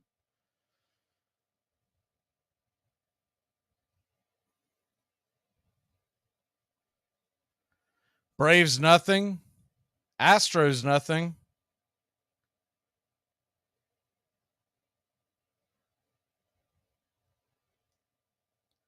The 0-1 delivery from Valdez, kicks and deals, swing and a miss. 96-mile-an-hour sinker. Nasty pitch for a lefty on lefty. It's 0-2.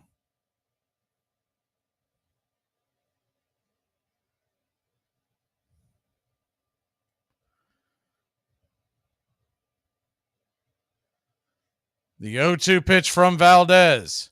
He swings, kicks and deals, and that ball is in the dirt. Tried to get him to chase an 86-mile-an-hour. They're ringing it up as a cutter. It almost had some sinker action to it.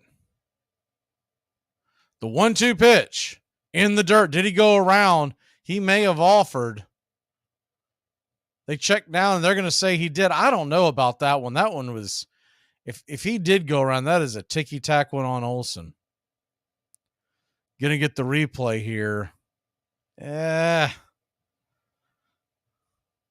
one of those ones where you can tell the third base umpire probably has dinner plans, because that was iffy at best. So Austin Riley will come to the plate, and the first pitch to Riley is way outside wide, 97 miles an hour, kind of sailed out of the zone, and it's 1-0. Riley's 0 for 1 with the ground out in the first. The 0-1 pitch to Austin. Swing and a miss. Sinker just below the bat. Evening up the count at 1-1. The Rake is batting .289 with 4 home runs, 12 RBI, 865 OPS. The 1-1 pitch. Swing, and that ball is hit high, but it is going to die into center field. Thought he might have got that one, but instead it's just a exciting, loud out number 2. Looked like one of those Riley, he just got underneath that.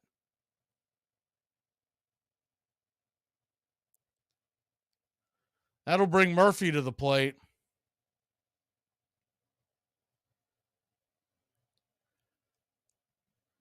Sean Murphy's 0 for 1 in a fast-moving ball game. Game started less than an hour ago, and that ball is hammered high and deep, going back on the track.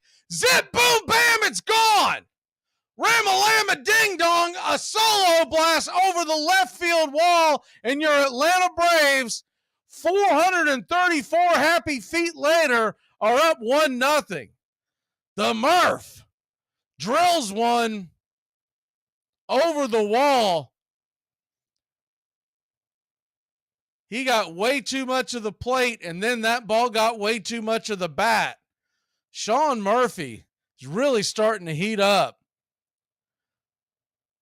I'm going to say that's about 7-8 feet back on left center.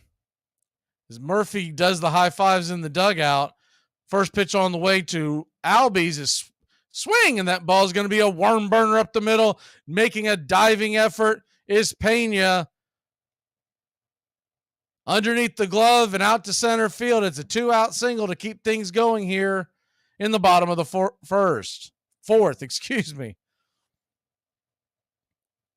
Pena stretched out for that, but not much of a chance. Even if he comes up with that, Ozzy's going to beat that play out.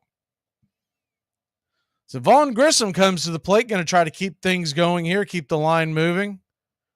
First pitch on the way to Grissom is swung on, and that ball is ripped up the middle. A headshot towards Valdez. He had to duck, wig and all, to get out of the way of that one. Ball was absolutely creamed right past his ear line and over the second base bag. And it's runners on first and second with 2 away. And Kevin Pillar coming to the plate. Question I have here is, if you're Valdez and the Astros, you look on deck because they are having a powwow at the mound right now. Do you not tell Valdez, hey, pitch around Pillar? Ozuna's on deck. I mean, I would. There's no way I'm giving Pillar anything here. We'll see what happens. The first pitch to the Pillar is swung on and ripped right up the middle, but right at the second base bag, playing into the shift. Dubon's got it, backhands it, flips it over to first, and a 4-3 put out. Hard hit out. Braves 4 consecutive hard hit balls, only 1 weren't out. But the Braves grab the lead. It's 1-0 in Hotlanta. We'll be back in a flash. 1971. That was my first year on the job. Bad year for libraries. Hippies burning library cards. I don't judge a man by the length of his hair or the kind of music he listens to. Rock was never my bag. But you put on a pair of shoes when you walk into the New York Public Library, fella. Sure, go ahead. Laugh if you want to. I've seen your type before. Flashy, making the scene. I got a flash for you, Joy Boy. Party time is over. And Pascual Perez just threw a baseball into the Cubs dugout, and another one keeps flying right back out. And there's another one, and it's hit one of the umpires out of the mound. Now Don Zimmer's coming up, and he'll argue that Perez started it. He threw a ball into the dugout, and he did. Harry Wendelstedt and Zimmer. You see Zimmer's hot. Pasquale was being tended to on the mound. It appeared that his right hand, his pitching hand, may have been hit by that line drive. So now Ron McLean is up talking to him. The huddle is around him. Somebody must have said something from the Cub dugout, and Pasquale just lobbed the baseball into the dugout, and in short order it came flying right back out. And when the ball came out, it hit home plate umpire Bill Hahn. One of the Cubs is going to be fined for throwing the ball. Going to be fined because that guy's pitcher threw the ball in our dugout. A little bit of a smile on Pasquale's face as if he's gotten away with something here. Armchair. Ebbets spent $750,000 to build his park, with its marble rotunda and chandeliers made in the form of bats and balls. So much that he had to sell half his interest in the team to pay his debts. Ebbets Field opened to the public on April 5th, 1913, an exhibition game against the Highlanders, who officially changed their name that spring to the New York Yankees. Brooklyn won 3-2. An inside-the-park home run by a young former dental student named Casey Stengel made the difference. Over the next 45 summers, Ebbets Field would witness some of the worst baseball ever played, and some of the very best. Welcome back to Braves Country Baseball. The first pitch on the way from right is way outside for a ball, curveball in the dirt. It's 1-0. The 1-0 from Kyle. Swinging, that ball's hit hard on the ground, but right at Riley. Riley scoops it, fires it across the diamond, and it's a 5-3 put out to Olsen to start your fifth.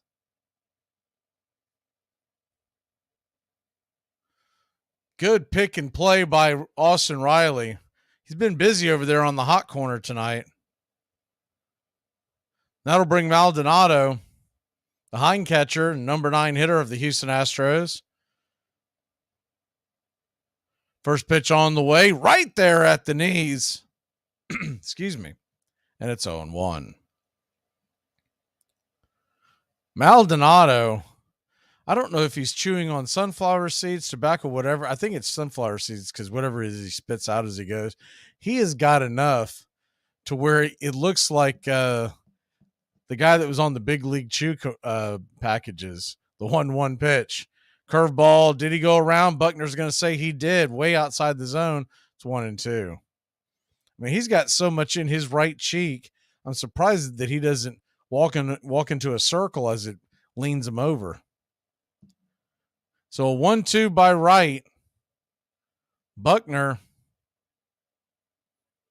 telling Kyle to get it going. The 1-2 pitch, curveball outside, and it's 2-2. Braves 1, Astros nothing. The 2-2. Swing, and that ball is grounded off the plate foul. We'll do it again. Deuces wild. It's a shame that the Braves started getting going there with just the 2 outs because they were really tattooing Valdez. Only got the 1 run. The 2-2 pitch misses inside. It's 3-2. It started with that Riley just miss. And then we got the Murphy hit, and then the next 3 that were just scalded up the middle. But by then they were playing them right up the gap. The 3-2 pitch, swing, and that ball's grounded over to Riley again, and it'll be a 5-3 put out for 2 away.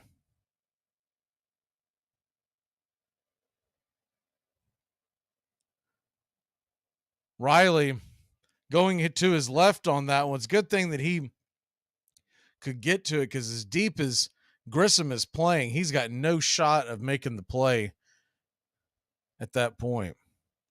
First pitch on the way to Dubon, offered on a drag bunt, misses, and it's 0-1. Dubon trying to drop a drag bunt. His right's been pretty predictable, throwing a first pitch curveball on the outer edge to right-handers. The 0-1 to Dubon, swing, and that ball's fouled off the plate. Another curveball outer edge, and it's 0-2.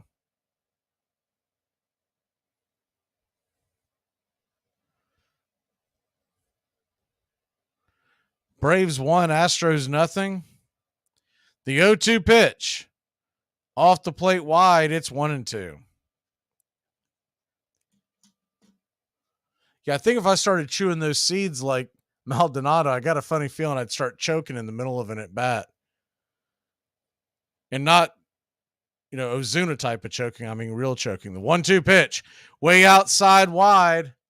Ball 2, evening up the count at 2-2.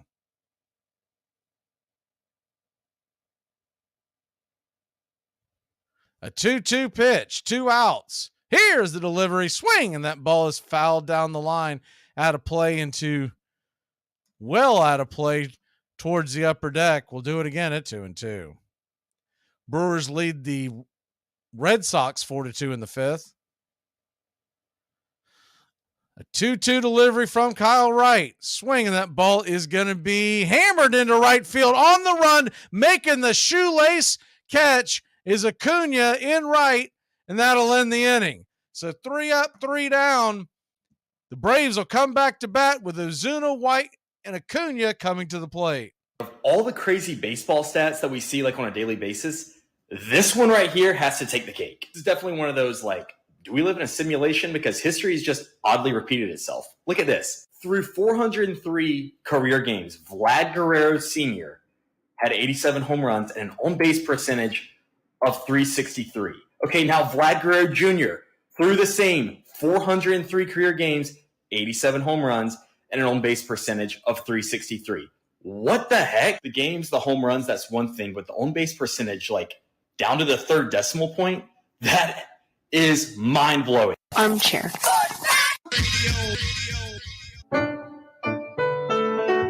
Hey, Braves Country. Braves Country HD is bringing you Braves Country Baseball. Braves Country comes to you every Tuesday night and Friday night and 2 bonus games every week. Hi, I'm Mac Magee, and we'll be bringing you play-by-play, pitch-by-pitch of your Atlanta Braves. It's free to listen. Please like and subscribe. YouTube.com/@Braves Country. Braves Country Baseball for the fans, by the fans. Why is baseball, you ask? Because it is like charity. It never faileth. It is always there except on wet grounds. And to the man who is too old to keep up with the attempt to civilize football, and too young to need so soothing a sedative as golf, who works hard when he works, who wants to rest hard when he rests, who wants a drama that is as full of surprises for the actors as it is for the audience, who wants a race that cannot be fixed like a horse race, who is so genuine and American that he wants something to kick about without meaning it, and something to yell about that everyone around him will think more of him for yelling about. To that man, baseball is the one great lifesaver in the good old summertime. Welcome back to Braves Country Baseball. The first pitch on the way from Valdez to Ozuna is right there for a strike, and it's 0-1. The 0-1 pitch to Marcel swung on and grounded over to short. It's going to be an easy 6-3 put out and 1 away. At this point, I'd rather see Max Fried DH for the Atlanta Braves, even versus the lefty. He would at least drop a bunt down. Braves 1, Houston 0. First pitch on the way to Eli White's taken below the knees for a ball, and it's 1-0.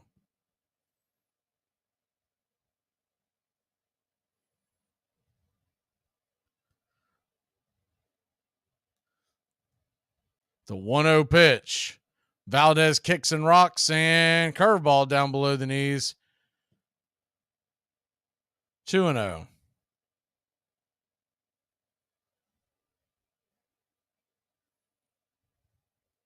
2-0 from Valdez. Swing, and that ball's hit hard over to short. Backhanded line drive catch by Pena to keep that from going to left field. Nice play by Jeremy Pena. He's made a couple of really nice plays tonight and in this series. Very impressed with that young man. And there's 2 away. They definitely, you see now why they were not willing to give Carlos Correa $300 million. First pitch on the way to Acuna, swung on and hit high and deep into right field, going back on the track, slamming against the wall, making the catch is Kyle Tucker. Acuna took that for a ride, but almost, and I mean almost, at least had extra bases. We'll be back in a flash. Heart of the Astros order coming to the plate. Today we are discussing crazy stats from Jamie Moyer's career. Over his career, he had 33 complete games and 10 shutouts. He is the last pitcher to log a shutout in 4 different decades. His last shutout was with the Phillies on May 7, 2010. With that shutout, he became the oldest pitcher to record a complete game shutout, a record that still stands. One not-so-great record that he holds is most home runs allowed in Major League history. Over his 25-year career, he allowed 522 home runs. When he had retired in 2012, he had faced 8.9% of Major League Baseball hitters ever. By the time he retired, about 19,000 different hitters had played in the majors, and he had faced roughly 1,700 of them. He pitched in 50 different ballparks. He was selected to his first and only All-Star game in 2003 at the age of 40. He never threw much harder than 82 or 83 miles per hour, according to Fangraphs. His changeups were clocked in the mid-60s during his career. One player described his changeup as throwing feathers. You don't think the ball can stay in the air that long. When he made his debut, the Major League minimum was $60,000. Alex Rodriguez made more than that every time he stepped up to the plate from 2001 to the end of his career. Baseball suits the character of this democratic nation. Democracy is government by persuasion. That means it requires patience. That means it involves a lot of compromise. Democracy is the slow politics of the half-loaf. Baseball is the game of the long season, where small, incremental differences decide who wins and who loses particular games, series, seasons. In baseball, you know going to the ballpark that the chances are you may win, but you also may lose. There's no certainty, no given. You know when a season starts that the best team is going to get beaten a third of the time. The worst team's going to win a third of the time. The argument over 162 games, that middle third. So it's a game that you can't like if winning's everything. And democracy's that way too. Welcome back, Braves country. The first pitch on the way from right to Bregman is a ground ball up the middle. Backhanded attempt by Ozzy's going to get between him and Grissom for a leadoff single here to start the sixth. Hit him where they ain't type of bouncer.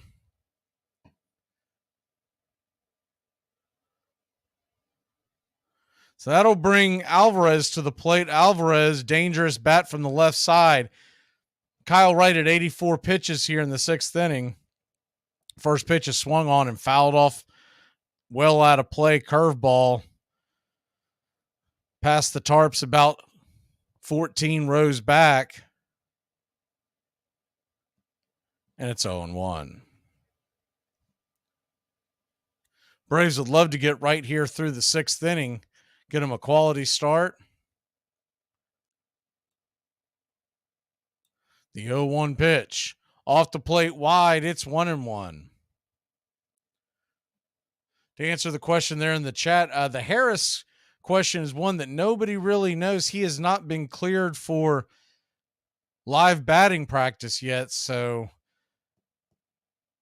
best case scenario would be next weekend, but I think that's, oh my word, the 1-1 pitch is hit high and deep and going back into the chop house, and it is 2-1 Houston. There goes that man again, Yordan Alvarez. The one guy you just can't let beat you, and the Braves are constantly letting him beat them. Him beat them, excuse me. Hung one right there. Hung a curveball about waist high over the plate, and it was just sitting there on a platter. And it's 2-1 Houston. That was a hanger for sure. The one that he fouled off to start the at-bat was a hanger, but was well outside the zone. First pitch on the way to the right-handed bat of Abreu is taken low and below the knees. It's 1-0. The 1-0 swing, and that ball's grounded foul, evening up the count at 1-1.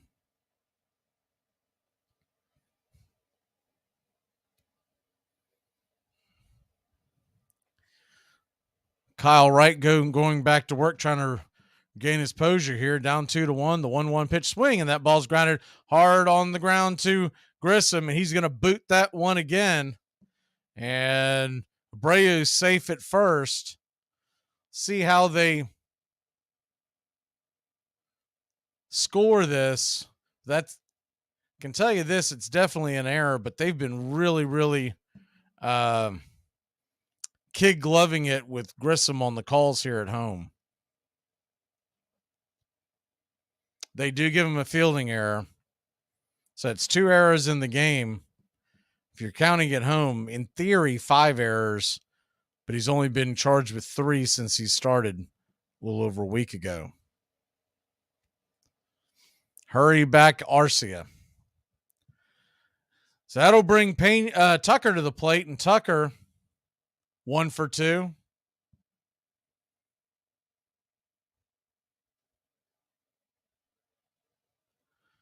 CB Buckner's walking back around home plate, quick mound visit. Buckner now says play ball. So runner on first, nobody out. First pitch to Tucker is a fastball right there at the knees, 93. It's 0-1. We're obviously all pulling for Grissom to do well, but I think the main thing that we've talked about over and over again is just make the routine plays. He doesn't have to make the spectacular plays. As the 0-1 is banged foul towards first base, it's 0-2.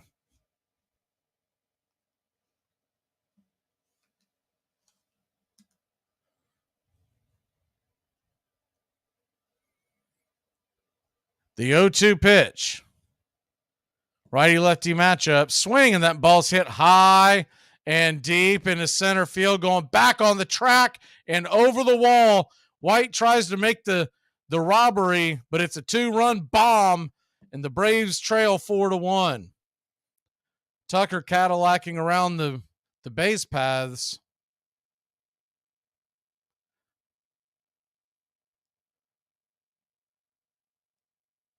That went to dead center.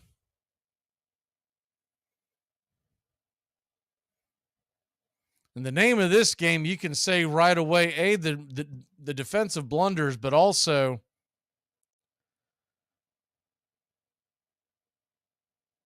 the Astros have capitalized on their opportunities. The Braves have not. So 4-1 your score. First pitch on the way from right is wide and outside. It's 1-0. A little surprising you haven't seen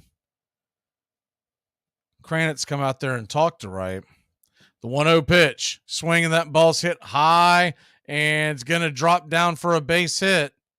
A lot of top spin on that ball into left field. And the hit parade continues here in the top of the 6th.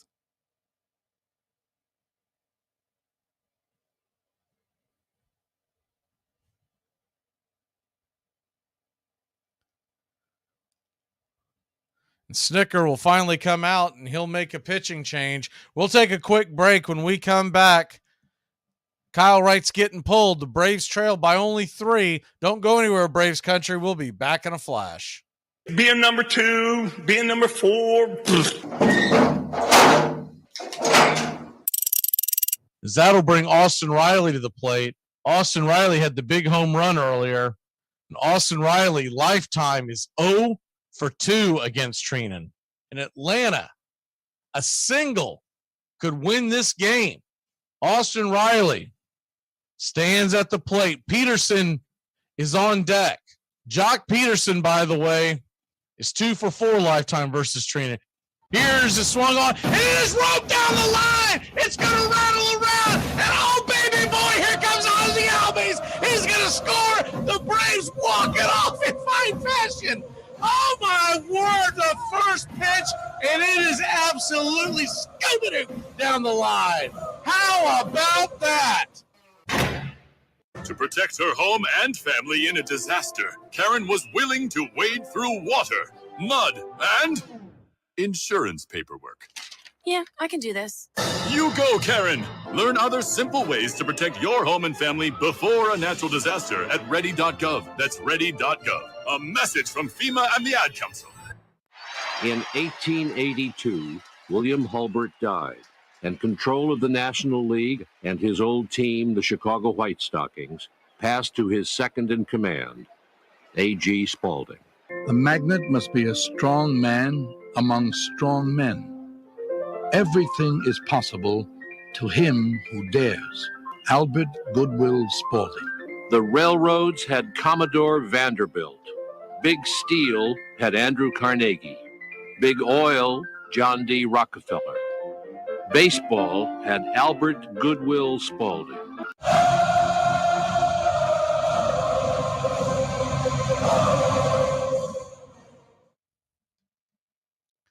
Welcome back to Braves Country Baseball. Braves trail 4-1. Michael Tonkin will come into the game. Right-hander with a 3.72 ERA. Tonkin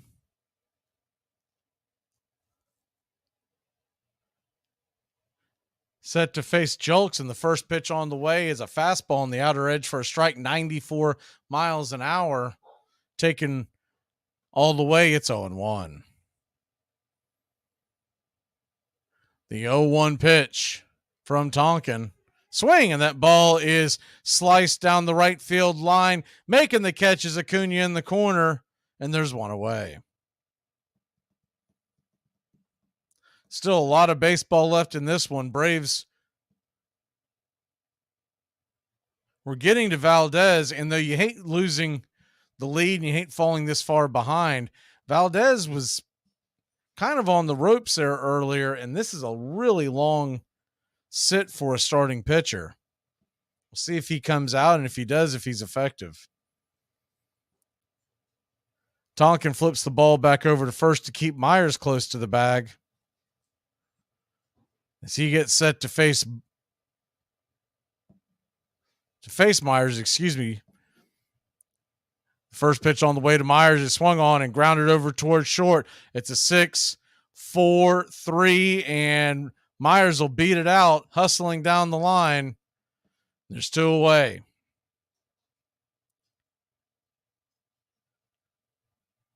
Don't think there was much of a chance of catching Myers. He can really book it down the line.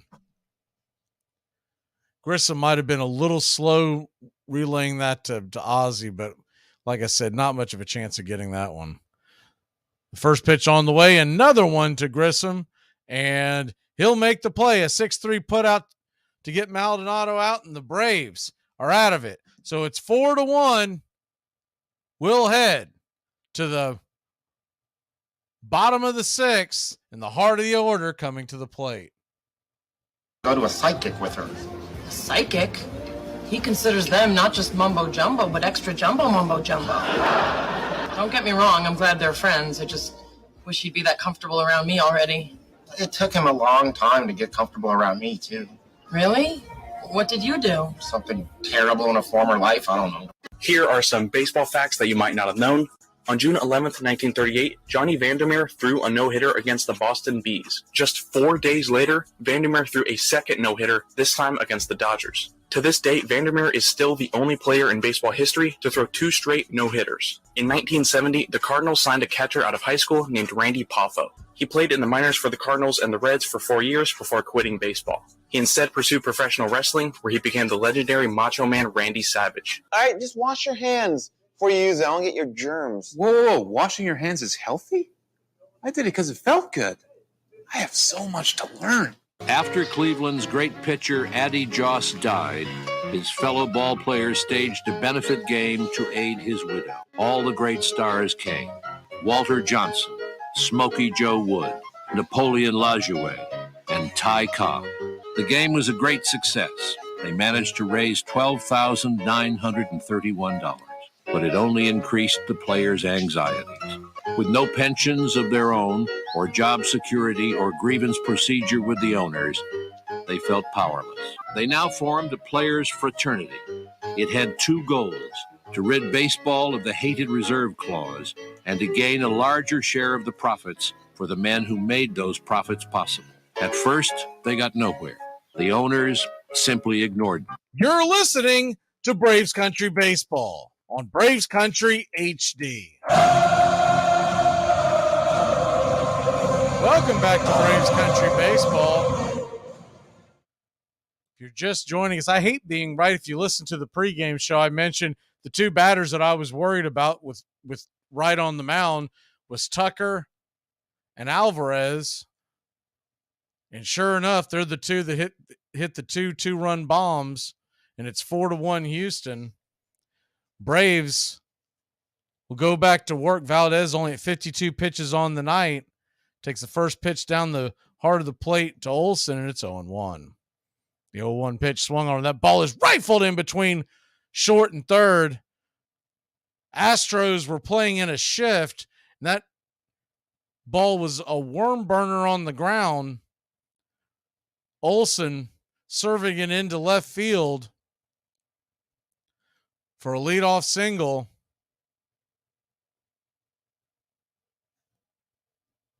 You know, have you noticed, if you watch any of these games on TV, if you notice the celebration this year where they, as the first pitch off the plate, 97 miles an hour to Riley misses, it's 1-0.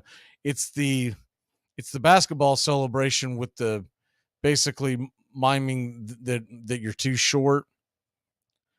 The 1-0 pitch inside 98.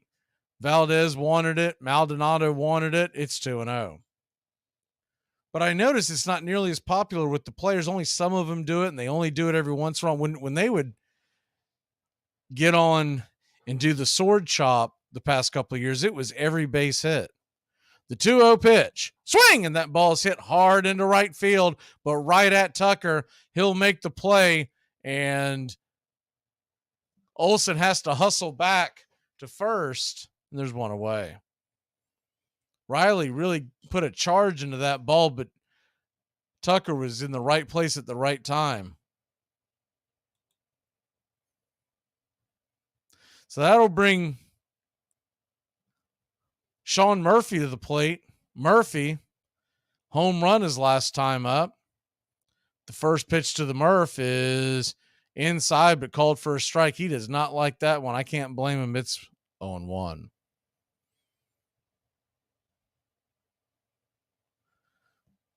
Murphy, 1 for 2, a solo shot, now batting .259 with 5 dingers. The 0-1 pitch, high and out of the zone, curveball missing. Round the letters over the plate, it's 1-1. Braves wearing their City Connect jerseys tonight. The 1-1 pitch, outside, curveball misses, it's 2-1.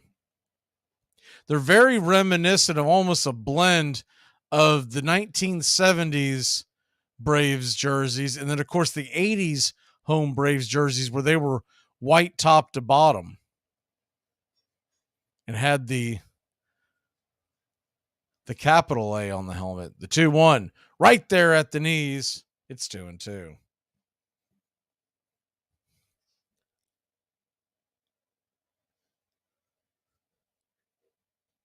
They are pretty good-looking jerseys. I just don't know if they're $500 good-looking jerseys. I don't know if anything's worth that much. The 2-2 pitch to Murphy. On the way, swing, and just stays alive. Bangs that foul back behind the plate. We'll do it again at 2-2. Braves would love a bounce-back run in this inning, even if it was just one. So you got Olsen on first, one away. Murphy, a 2-2 count. Ozzie Albies stands on deck with Grissom in the hole. The 2-2 from Valdez. Swing and a miss, strike 3. Looked like a sinker that just tailed away, had some two-seam action on it, and there's 2 away.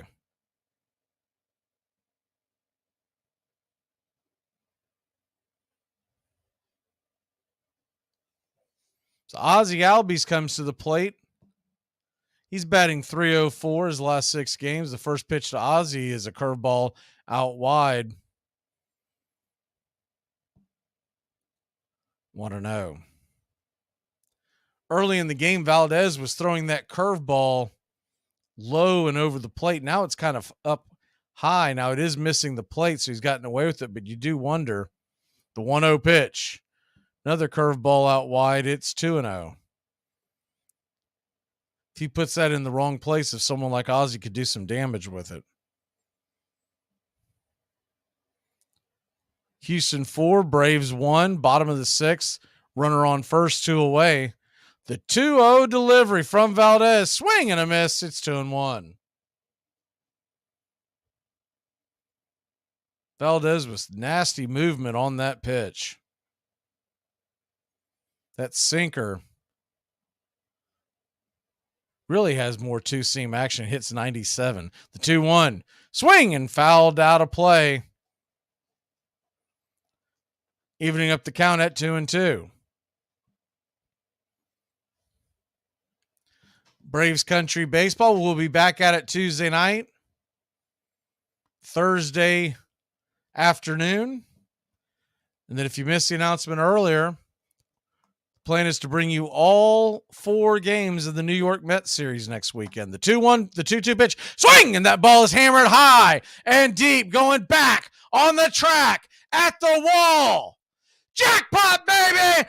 Ozzie Albies will take the Grand Tour with some light tower power.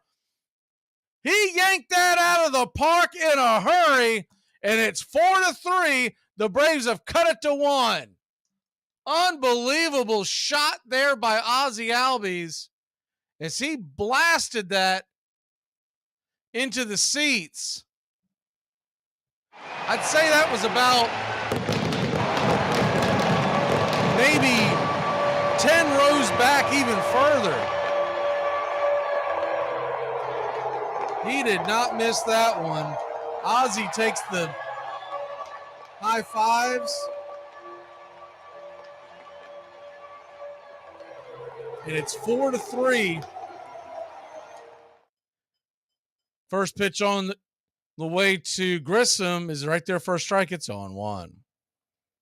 0-1 pitch to Grissom. Swing, and that ball is shot into right field. And he'll get on with a 2-out single. Braves keeping Valdez on the ropes. So it wasn't the curveball that he hung, but he did get way too much and got the ball up way too high. And Ozzie Albies did damage. So that'll bring Pilar to the plate. Pilar 0 for 2. First pitch to Pilar is a nasty curve right there below the knees for a strike. It's 0-1. It's where Valdez was hitting his pitches at the beginning of the game, was right there. That curveball. That's a tough one to time up. The 0-1 pitch. Inside for a strike. Might have been a touch below, but it was right there. It's 0-2. Pilar did not like it. Kind of rolled his eyes.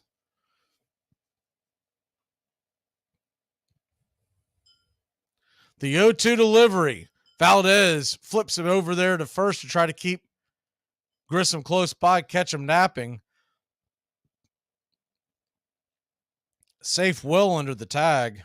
We'll do it again at 0-2.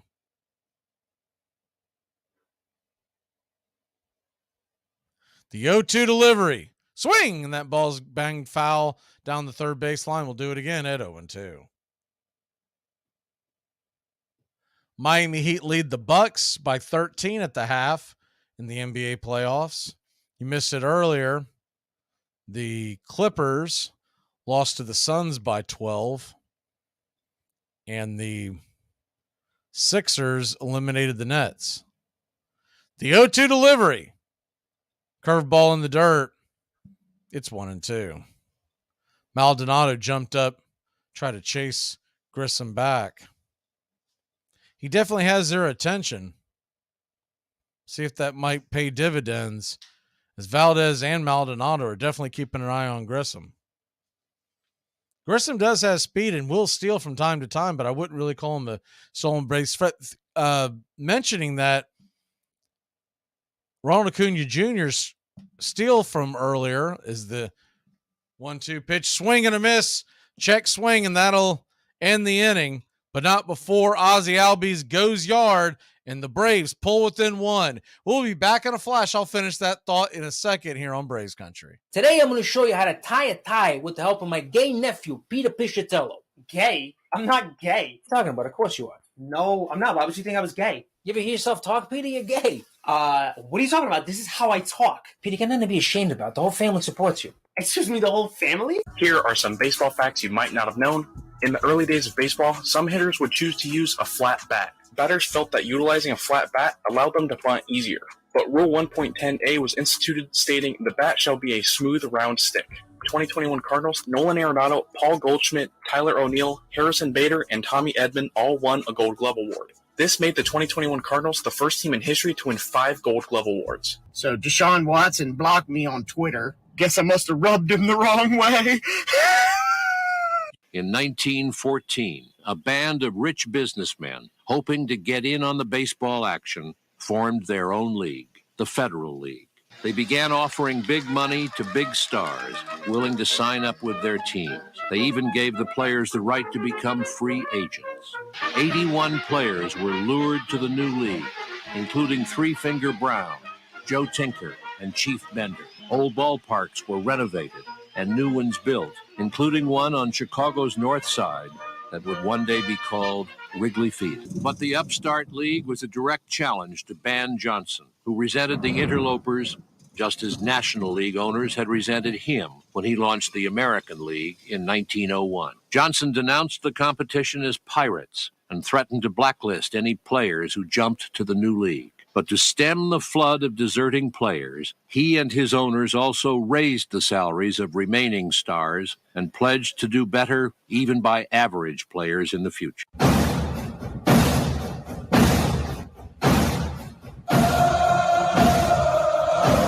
Welcome back to Braves Country Baseball. The first pitch on the way from Tonkin to Dubon, the leadoff hitter, the number one hitter in the lineup, is wide outside for a ball. Slider missing. It's 1-0. The 1-0 from Tonkin, swing and a miss. Sinker, top of the zone, 92 miles an hour, top shelf, 1-1. The 1-1 from Tonkin, swing, and might have gotten a piece of it. Either way, it's a strike. It's 1-2.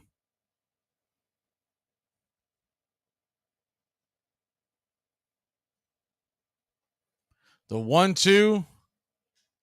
Tonkin steps off the rubber for a second, resets. 5 seconds left. The 1-2. Swing and a miss. Strike 3. Top shelf cheese. He could not reach it, and there's one away.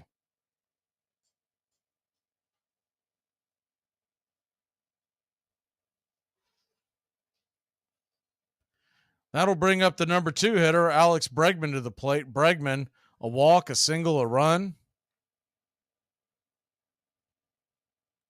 First pitch on the way is high and out of the zone. It's 1-0.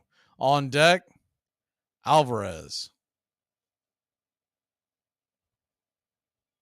The 1-0 pitch, right there at the knees, called for a strike. It's 1-1. Something to keep an eye on to lead off the next inning is the 1-1 pitch. Swing, and that ball is hammered high and deep. Going back on the track at the wall, making the catch at the 385 sign is Kevin Pillar, and that's a loud, and I mean loud, out number 2. The way Tonkin's body language was, I thought he knew he'd given it up. He had that look on the mound like you get when you knew you shanked one into the woods. So that'll bring up Alvarez. You better not put one out there for him. First pitch on the way to Jordan is high and out of the zone. It's 1-0. But something to keep an eye on is Ozuna is due up next in the inning. In the next inning, the 1-0. High and inside for a strike. Top corner, it's 1-1. Sinker to start it off, 94-93. The 1-1. Slider misses inside. It's 2-1. And even if Valdez comes back out there, lefty-righty matchup, at some point, you've just got to take the bat out of Ozuna's hand. The 2-1 pitch, swing, and fouls it off his foot. Do it up again. It's 2-2.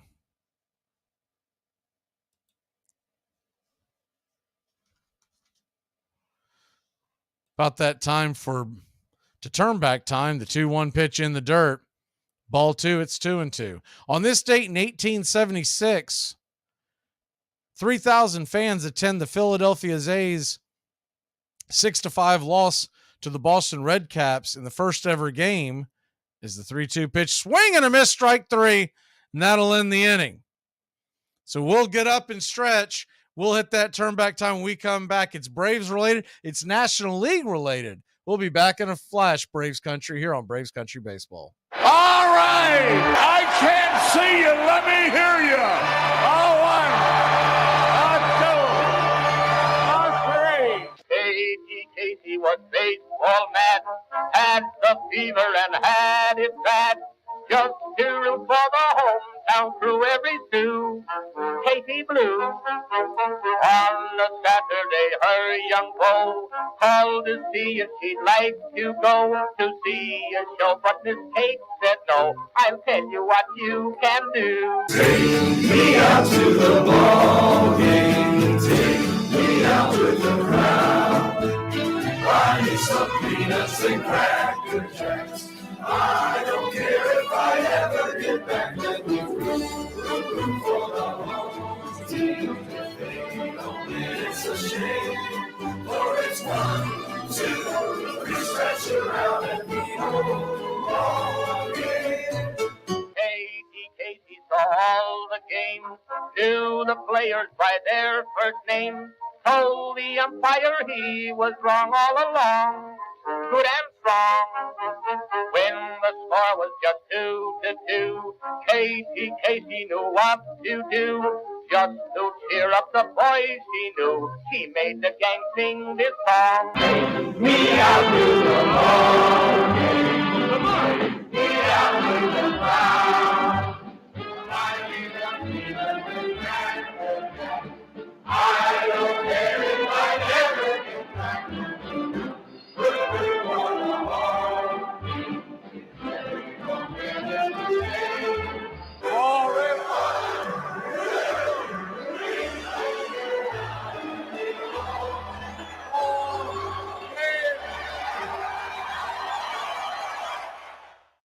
All right, let's get some runs. The first pitch on the way to Ozuna from Valdez. Swung on and fouled down the line. It's 0-1. Marcell Ozuna hitting a crisp 080 right now, 413 OPS. The 0-1 pitch down below the knees. It's 1-1. Marlins lead Cleveland. Oh, I'm sorry. Those are highlights. I'll get that here in a second. The 1-1 pitch swung on and grounded right to second base. Ozuna jogs towards first, and it's an easy 4-3 put out here in the bottom of the 7th.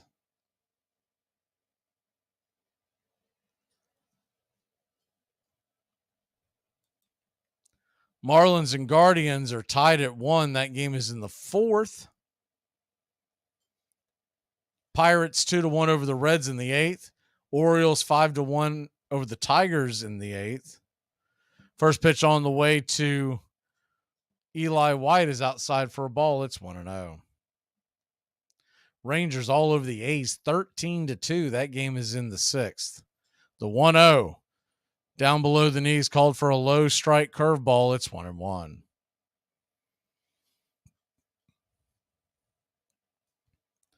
Brewers over the Red Sox 5-4. That game is in the 8th.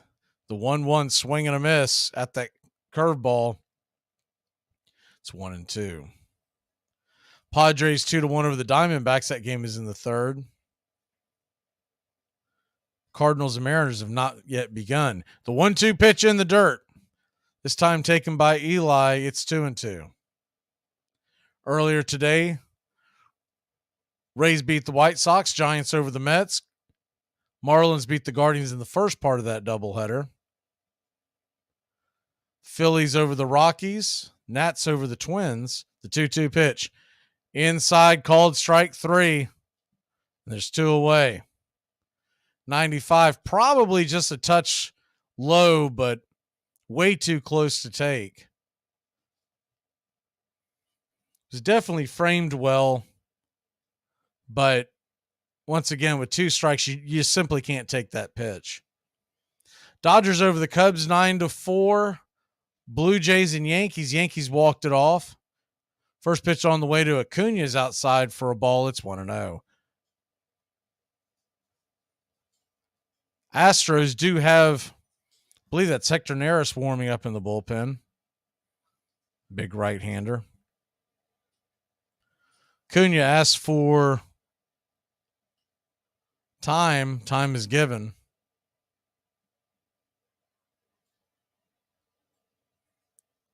The 1-0 to Acuna. Check, swing, strike, and it's 1-1.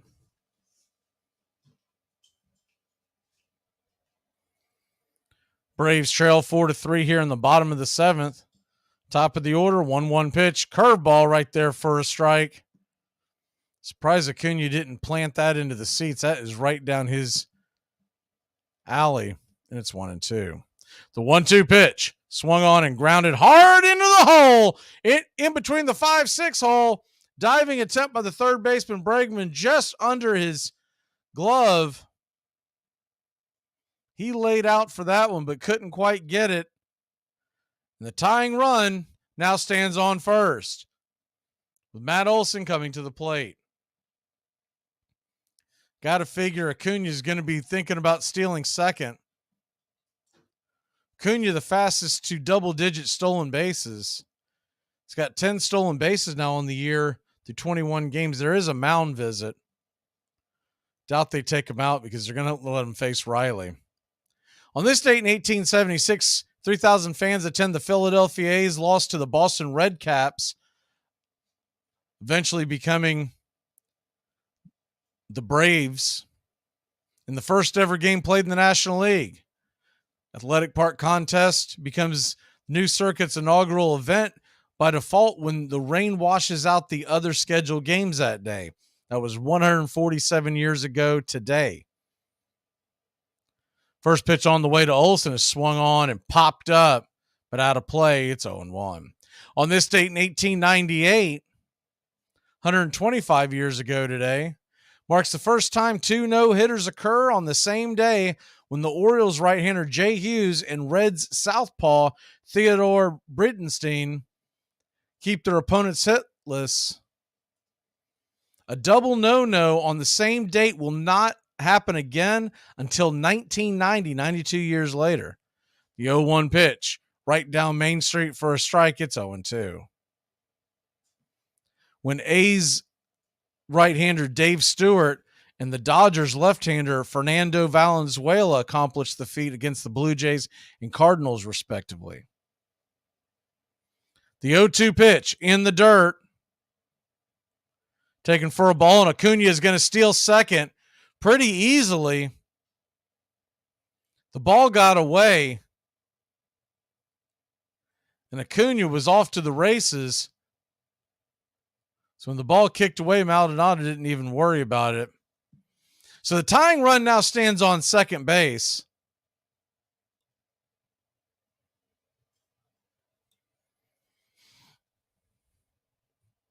Matt Olson trying to find any way to get Acuna home. The 1-2 pitch, swing and a miss, strike 3, and that'll end the inning.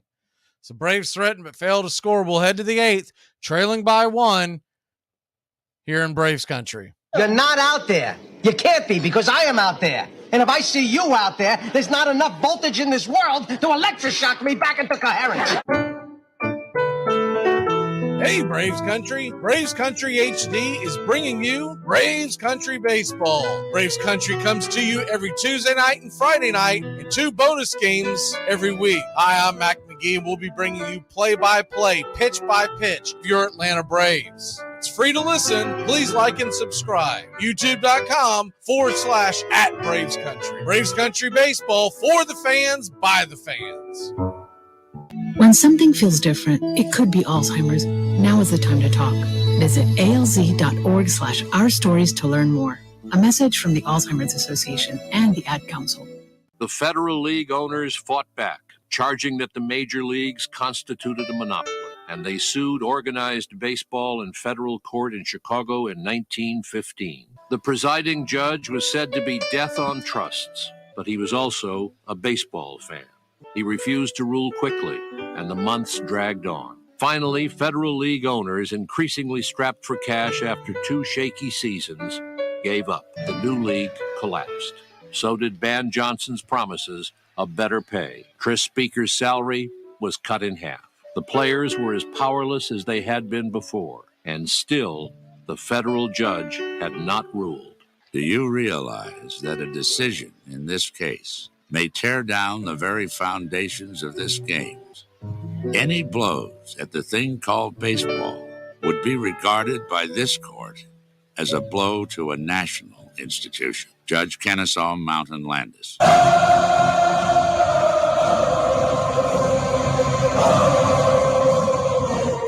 Welcome back to Braves Country Baseball. Kirby Yates is coming into the game. Braves trail by 1. On this date in 1956, New York Yankees starter Don Larson, now this is really going to get you, hits a grand slam off of Frank Sullivan in the Yankees' 13-6 win over Boston in Yankee Stadium. There's more. First pitch on the way from Kirby Yates is fastball, high strike on the outer edge. It's 0-1. Yates comes in with a 4.05 ERA. The 26-year-old right-hander will finish his 14-year career as the 0-1 pitch from Yates is a swing and a miss, 98 top shelf to Abreu, and it's 0-2. Remember, Don Larson was the guy that threw the perfect game in the World Series, the only one ever. He will finish his 14-year career a pitcher with 14 home runs and a 242 average. And we sit here with a DH with an 080 average. The 0-2 pitch, swing and a miss, strike 3. Abreu came out of his shoes on a fastball about eye high. A strikeout to get Kirby Yates going here in the 8th. And on this date, on 2000, home runs by Mark McGwire and Fernando Tatis Sr., yes, the father of Tatis Jr., as the first pitch on the way to Tucker, swung on and hit high and deep into center field, going back on the track at the wall. A little bunny hop catch by White is a loud, and I mean loud, out number 2.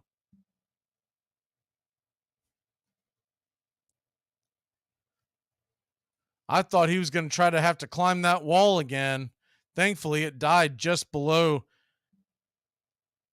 I mean, right below the yellow line is where that ball died at the 400 mark.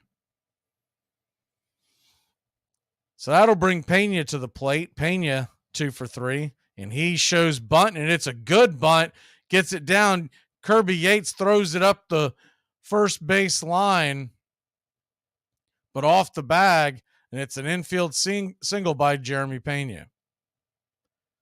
Kind of telegraphed the bunt, but he got a good result. Ball almost clipped him in the helmet. He had to bend out of the way, and I think by accident did what you're supposed to do on a bunt, which is catch the ball with the bat as opposed to trying to. Most guys poke at it, and then you end up with bad things happening. So Julks will come to the plate, 2 away. First pitch on the way to Julks is a heater at the top of the zone. For a strike, it's 0-1.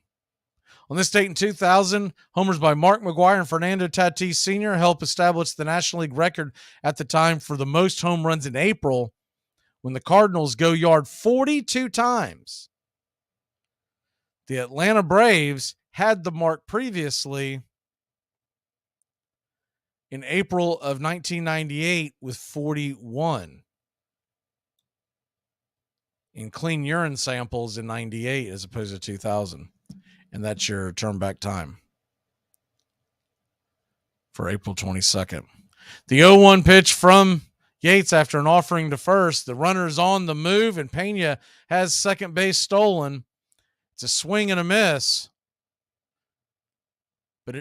So it is an 0-2 count, but the Astros now have an insurance run on at second base. Tough throw. Pena got it in really good jump. The 0-2 pitch swung on, and that ball's going to get down. That's going to be trouble. Pillar's got it. He's coming to home. Here's the throw, and it's up the line, and the Astros lead it 5-3. On the aggressive throw, Julks takes second base. Really should have hit the cutoff man. There was no way he was going to get the speedy Pena. So a bad decision could lead to another run with another base hit.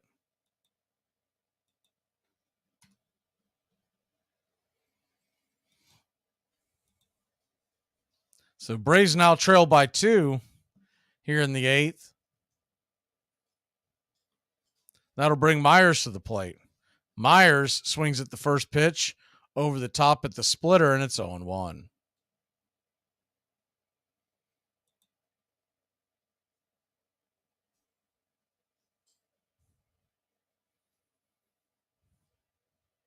The 0-1 pitch. Yates kicks and deals. Swing and a miss. 93 top shelf, and it's 0-2.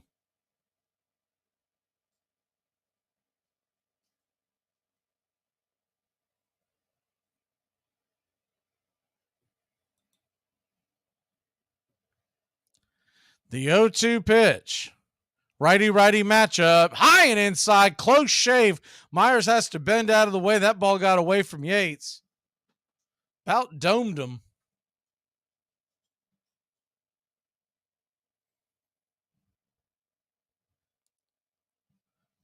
We'll do it again. It's 1-2.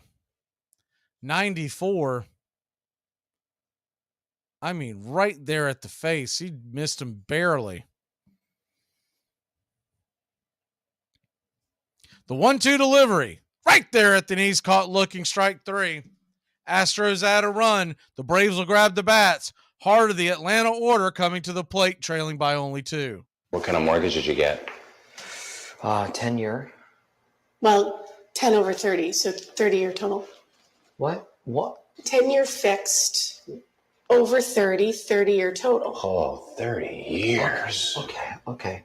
Wow, you'll be paying this off in your mid-70s. All right. Hey, I've got an idea. You know that extra bedroom? If the whole girlfriend thing never happens, that's where the nurse can live. Okay. Braves country today. We're talking Southern sports. We go live 3 to 5 weekdays right here on WQEE. Braves country today. Southern sports talk with the voice of Braves country baseball, Mac Magee. Joined every day from sports analysts from all over Braves country, talking college football, the NFL, Major League Baseball, and what's trending in the world of sports. Braves country today. We go live 3 to 5 weekdays right here on WQEE. So my boss told me I could start working from home a couple of years ago. He just called me and asked if I can go to the office. I moved. They have work to do, and they should be sleeping or eating.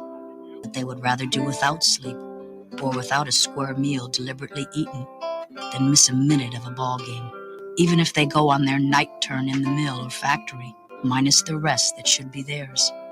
Baseball has been a passion of immigrants because it is a way into the United States. It's a kind of citizenship perhaps more authentic than anything which can be on a piece of paper. Sometimes it was the youngster's rebellion against his father becoming less Polish, more American by taking up baseball. But it became an enormously important part of the American identity.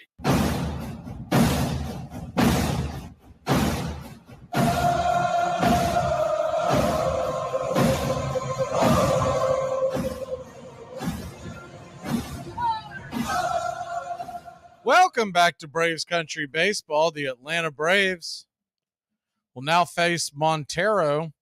Appears that Neris has taken a seat. Rafael Montero, 8 innings pitched with a 3.38 ERA, 4 walks, 10 strikeouts, and 9 appearances. Right-hander with the Golden Dreads, warming up. Last few warm-up pitches. And Austin Riley coming to the plate.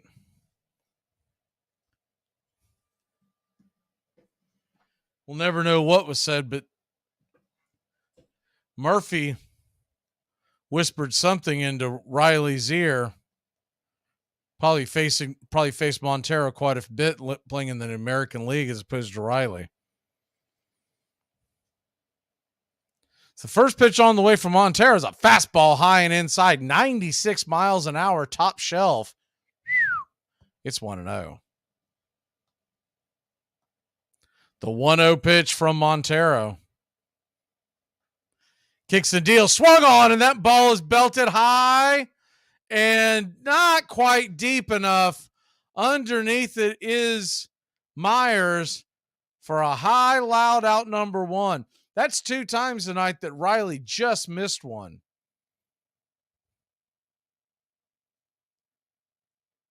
That's the bad news. The good news is I think Riley's starting to get his swing back. We've got the Mets right down the barrel next week. 2 divisional matchups. We got the Marlins first. First pitch on the way to Murphy is popped up, hopefully out of play. Maldonado gives chase. Ball just got over the netting, and it's 0-1.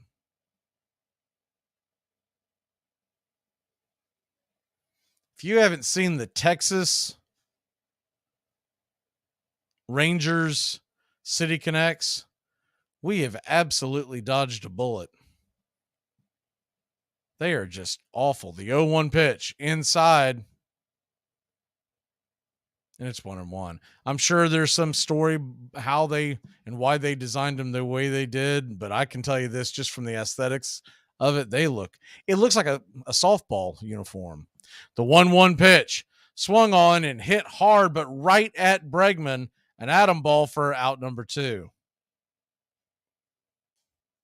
So 2 quick outs will bring Ozzie Albies to the plate. Ozzie went yard earlier from the right side. We'll see if he can duplicate it from the left. Open stance. He gets set. The first offering from Montero is high and out of the zone. 96 about eye level. It's 1-0.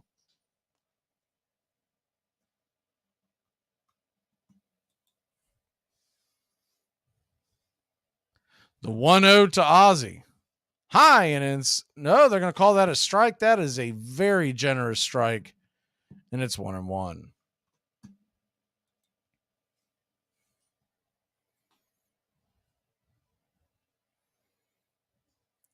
Pitch bended Ozzie out of the way. So 1-1 pitch to Ozzie. Kicks and deals, swing and a miss. 96 top shelf, and it's 1-2.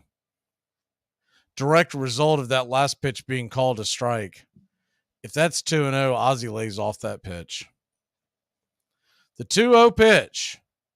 Swing and a miss. Strike 3, and that'll end the inning. It's 3 up, 3 down. We'll head to the top of the 9th. It's 5-3 in Braves country. Are you ready to eat? Oh, right. Let's go. It's time to eat. We're going to dinner. Dinner? Well, what time is it? It's 4:30. 4:30. Who eats dinner at 4:30? We got to catch the early bird. It's only between 4:30 and 6. Yeah, they give you a tenderloin, a salad, and a baked potato for $4.95. You know what that costs you after 6? We eat at a decent hour. I'll treat, okay? You're not buying us dinner. I'm not force-feeding myself a steak at 4:30 to save a couple bucks, I'll tell you that. Lager. The beer that brought the forest down.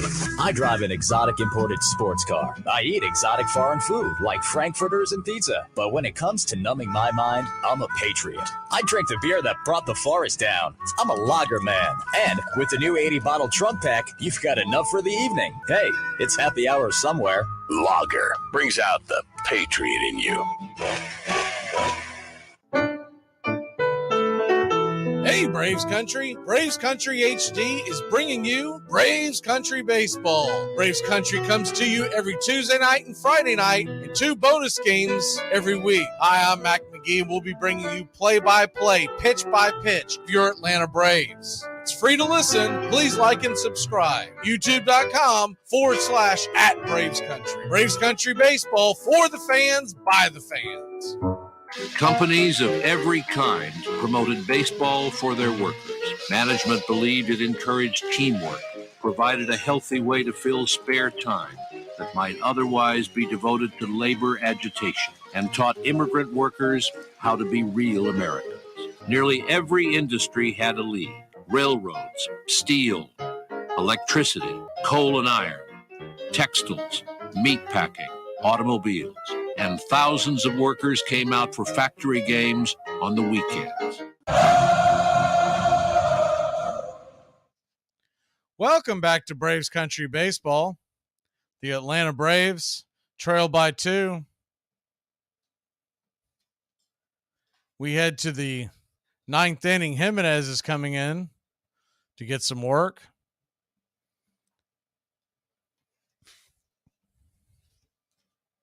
Sean Murphy and Ozzie Albies, a home run apiece tonight, along with Kyle Tucker and Alvarez for the Astros. First pitch on the way from Jimenez is a swing and a miss strike just out of the zone by Maldonado. 0-1. Jimenez, 6 innings, a 3 ERA, 2 walks allowed. The 0-1 pitch. Down below the knees, 1-1.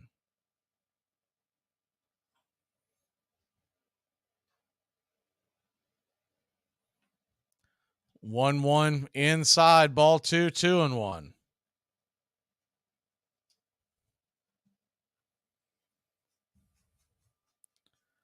Two one inside, 3-1. So Jimenez working himself into trouble. The 3-1 pitch to Maldonado, hammered down the line, foul, and it's a full count to start the 9th.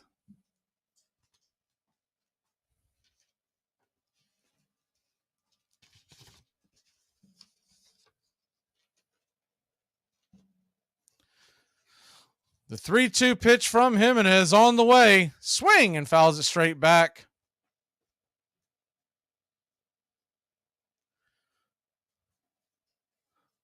We'll set it up again at 3-2.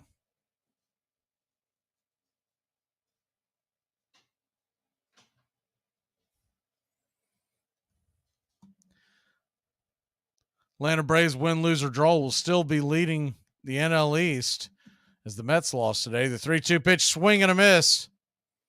Strike 3, and there's one away. Good pitch by Jimenez.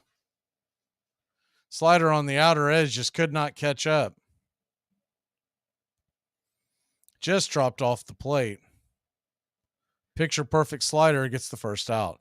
First pitch on the way to Dubon, and he'll serve it down the right field line. Going to get down for a base hit, and it's a 1-out single. Dubon's had himself a pretty nice series.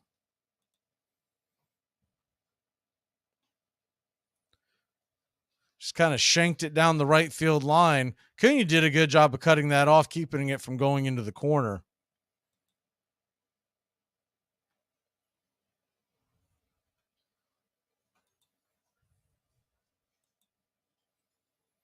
First pitch on the way to Bregman is a fastball. Top of the zone for a strike on the outer edge. It's 0-1.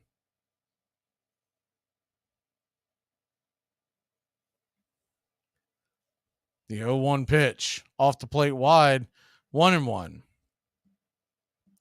Atlanta Braves currently right now going into play tonight, tied for the best record in the National League with the Milwaukee Brewers at 14-6. Of course, that's in jeopardy. The 1-1 pitch. Swing and a miss, 95 miles an hour. Top of the zone, it's 1-2.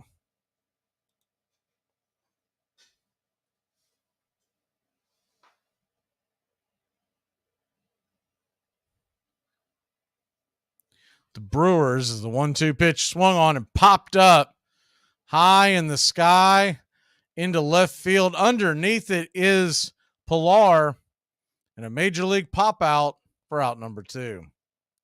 Brewers lead the Red Sox 5-4 in the 9th. So if that score holds and this score holds, Brewers would have a 1-game lead over the Braves in the National League, but the Braves would still lead the NL East by a half game. That'll bring Yordan Alvarez. Alvarez, with another big home run tonight. First pitch is a fastball on the outer edge, swing and a miss. 95 top shelf, and it's 0-1.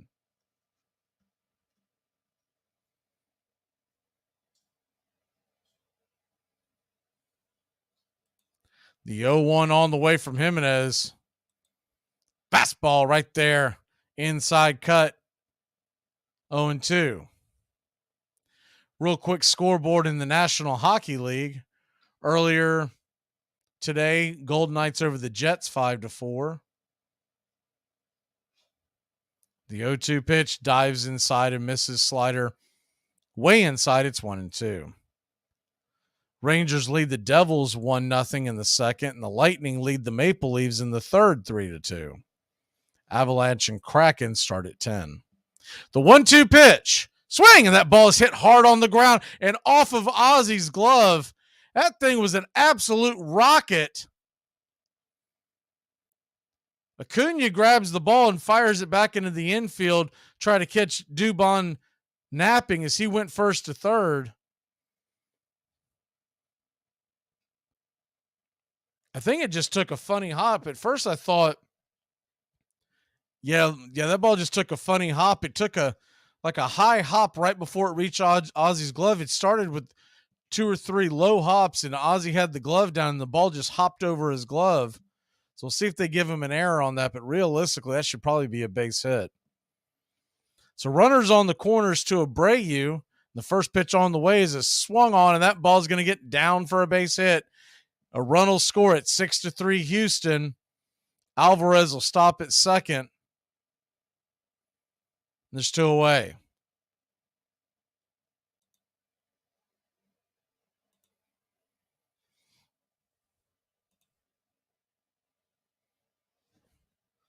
They will give him an error on that play, so that's the 3rd error of the night for the Braves.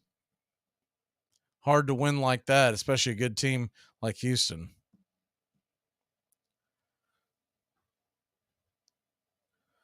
So Kyle Tucker comes to the plate with runners on first and second, 2 away, and the first pitch is in the dirt, backhanded by Murphy. 1-0.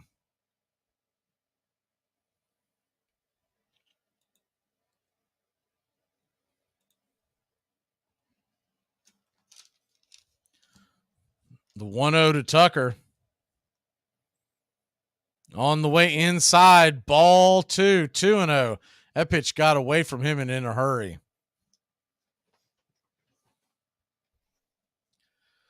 Sure, Snicker doesn't want to waste another arm in this game when you only need one more out, but Jimenez seems to have lost his composure. They may need to at least go out there and talk to him. The 2-0 count. Fastball swung on and hit hard into right field. On the run and making the catch is Acuna, and we'll get out of it. It's 6-3 Atlanta. Grissom, Pilar, and Ozuna coming to the plate. We'll be back in a flash. Could you imagine how hot I'd be if I ate right and took care of my body? I mean, I ain't going to do it, but could you imagine? Braves Country Today. We're talking Southern sports. We go live 3 to 5 weekdays right here on WQEE. Braves Country Today, Southern sports talk with the voice of Braves Country baseball, Mac Magee. Joined every day from sports analysts from all over Braves Country, talking college football, the NFL, Major League Baseball, and what's trending in the world of sports. Braves Country Today. We go live 3 to 5 weekdays right here on WQEE. Guess what? We played basketball in gym today. I love basketball. It was 5-on-5. Did you guys win? Well, it was tied with like 10 seconds left in the game. Nice. And I was over there. I was like, Kevin, because Kevin had the ball. I was like, throw me the ball. I'm open. And he didn't see me, so I ran to the top. I was like, I'm open, Kevin. And then everybody on my team was like, Kevin, Derek's open. And he threw it to me, and I looked at the time, and it's running down, and it's like 3, 2. And I just closed my eyes, and I just throw the ball up. And it went over the backboard. Armchair. On September 20th, 1914, more than 100,000 people filled Cleveland's Brookside Stadium to see the Telling Strollers beat the Hannah Cleaners 8-3.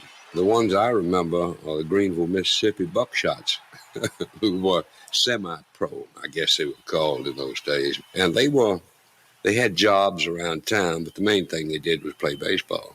And they were a tobacco-chewing crowd, and men were fearful that their daughters might go out with one of them, that kind of thing. They hung around the pool hall a lot when they weren't working or playing baseball. And they were all looking forward to a career.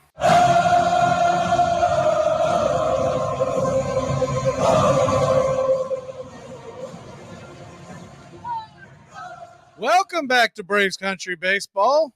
Brian Abreu is coming in to pitch. Astros lead by 3. Abreu, pretty good numbers on the year, 10.1 innings, 0.87 ERA, 5 walks, but 16 strikeouts. He'll face Grissom to lead this off. The one thing I think we ask of this is that they do not let Ozuna hit.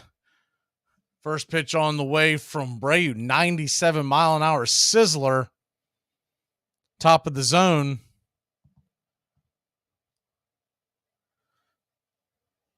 And it's 1-0. The 1-0 pitch, 97 on the outer edge, foul down the line. It's 1-1. Eddie Rosario is standing on deck.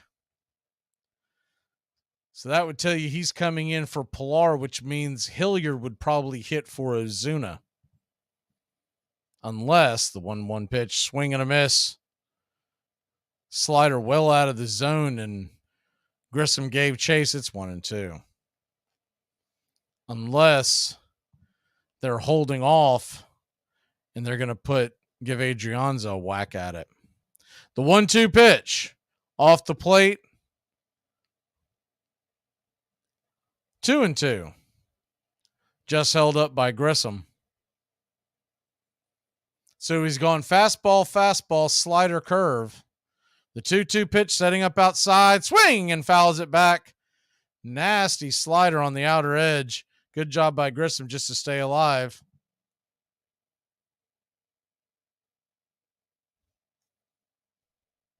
Sam Hilliard does have a bat in his hand, so that would mean he's probably hitting for Ozuna.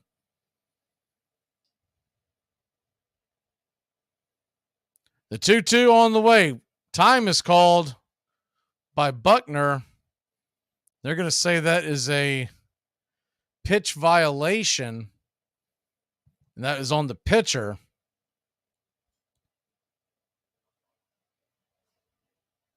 So you got a full count now.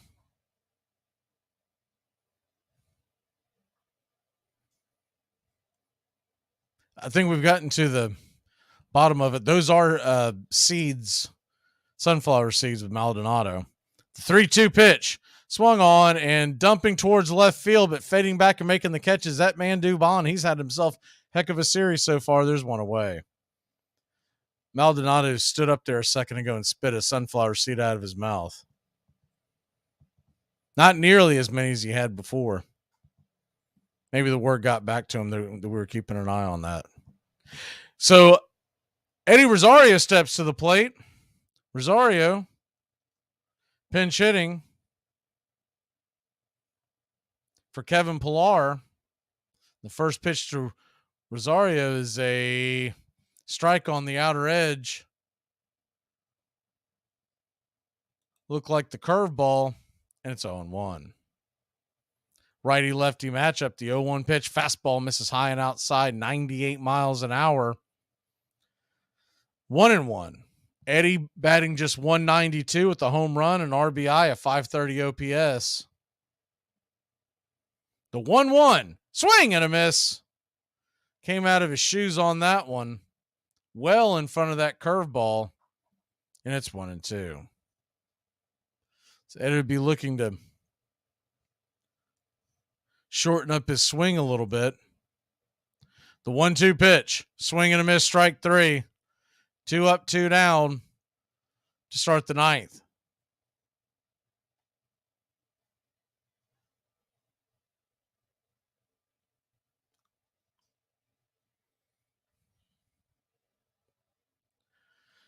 So that'll bring Sam I Am to the plate. Hilliard, 333 on the year. Home run, 2 RBI. OPS of 929. He'll dig in. And the first pitch to Sam is down below the knees for a ball. It's a 1-0. On deck would be Eli White, unless they decide to pinch hit. Adrian's is still available, as well as Trump. The 1-0 inside for a ball. No, they're going to call that a really, really generous inside strike, and it's 1-1.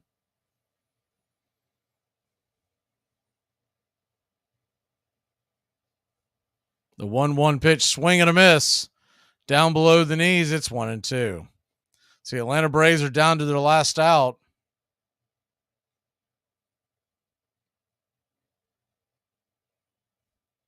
Rematch of the 2021 World Series. The 1-2 pitch, down below the knees, it's 2-2. Of course, Braves put the Astros out in 6 games in that World Series. This could be a possible precursor to the 2023 World Series. What a rematch that would be. The 2-2 pitch, swing and a miss, strike 3, and that'll end the inning.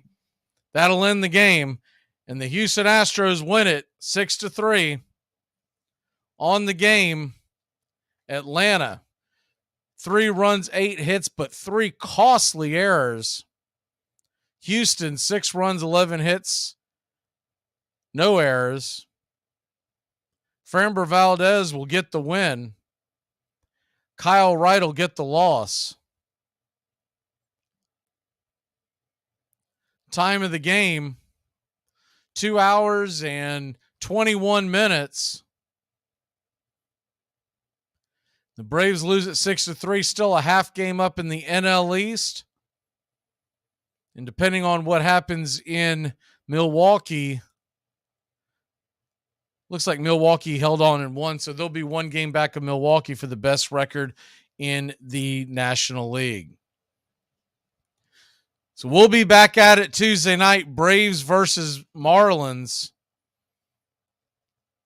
Y'all have a great night, Braves country. Braves drop a tough one, 6-3 to Houston.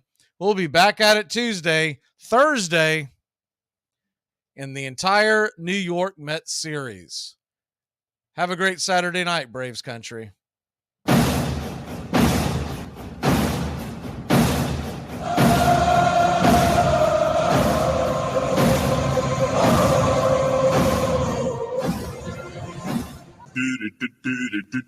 Goodbye, sweetheart, well, it's time to go.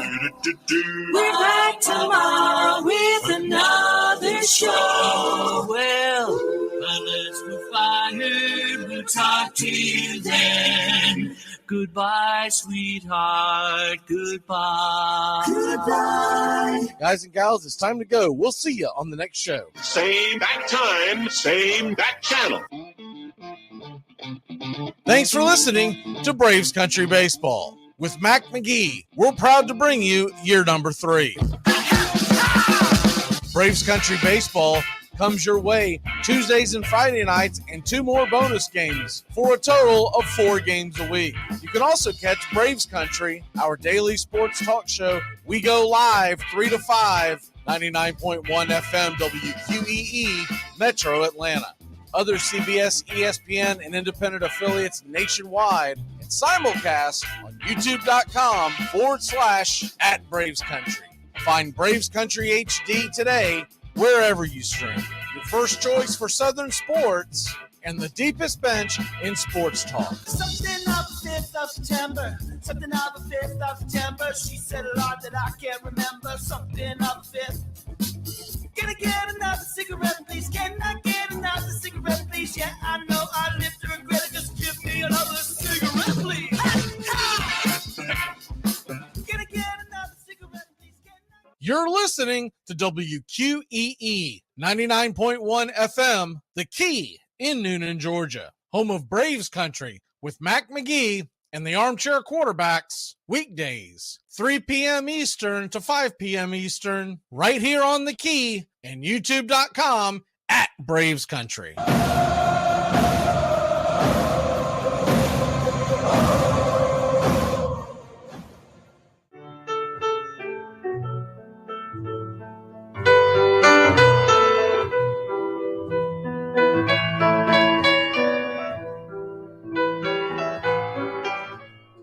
Lineup for yesterday by Ogden Ash. A is for Alex, the great Alexander. More goose eggs he pitched than a popular gander. B is for Bresnahan, back of the plate. The Cubs were his love and McGraw his hate. C is for Cobb, who grew spikes, not corn, and made all the basemen wish they weren't born. D is for Dean, the grammatical diz. When they asked who's the tops, said correctly I is. E is for Evers, his jaw in advance, never afraid to tinker with chance. F is for Fordham, and Frankie and Fish. I wish he were back with the Giants, I wish. G is for Gehrig, the pride of the stadium, his record pure gold, his courage pure radium. H is for Hornsby. When pitching to Raj, the pitcher would pitch, then the pitcher would dodge. I is for me, not a hard-hitting man, but an outstanding all-time, incurable fan. J is for Johnson, the big train in his prime, was so fast he could throw 3 strikes at a time. K is for Keeler, as fresh as green paint, the fastest and mostest to hit where they ain't. L is for LaHoy, whom Clevelanders love, Napoleon himself with glue in his glove. M is for Matty, who carried a charm in the form of an extra brain in his arm. N is for Newsom, Bobo's favorite Ken. You ask how he's here, he talked himself in. O is for Ott, of the restless right foot. When he leaned on the pellet stay put. P is for Plank, the arm of the A's. When he tangled with Matty, games lasted for days. Q is for Don Quixote, Cornelius Mack. Neither Yankees nor years can halt his attack. R is for Ruth, to tell you the truth. There's no more to be said, just R is for Ruth. S is for Speaker, swift center field tender. When the ball saw him coming, it yelled, I surrender.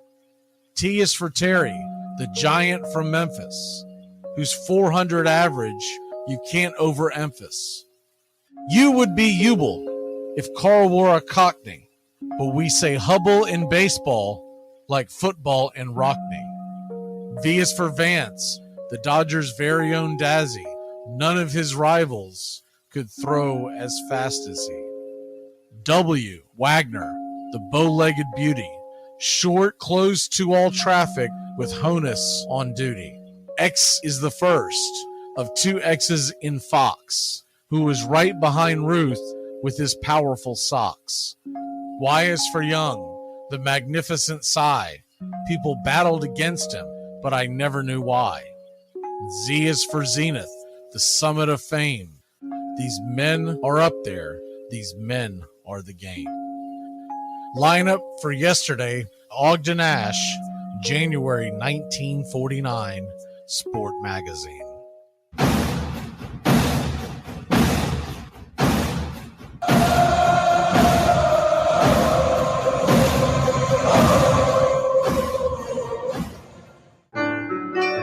Hey, Braves fans, I'm Mac Magee with Braves Country. We'll be right here on the key all year long giving you Braves Country baseball, pitch by pitch, inning by inning of your Atlanta Braves. Make sure to catch Braves Country right here on the key. We go live 3 to 5. And we'll keep you up to date on the upcoming schedule for Braves Country. That's Braves Country HD and Braves Country baseball right here on the key.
Casey at the Bat by Ernest Lawrence Thayer.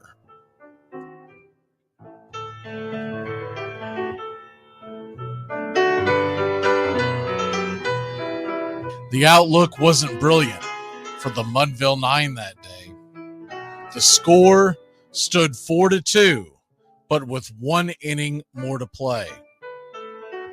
And when Cooney died at first, and Barrows did the same, a pall-like silence fell upon the patrons of the game. A straggling few got up to go in deep despair.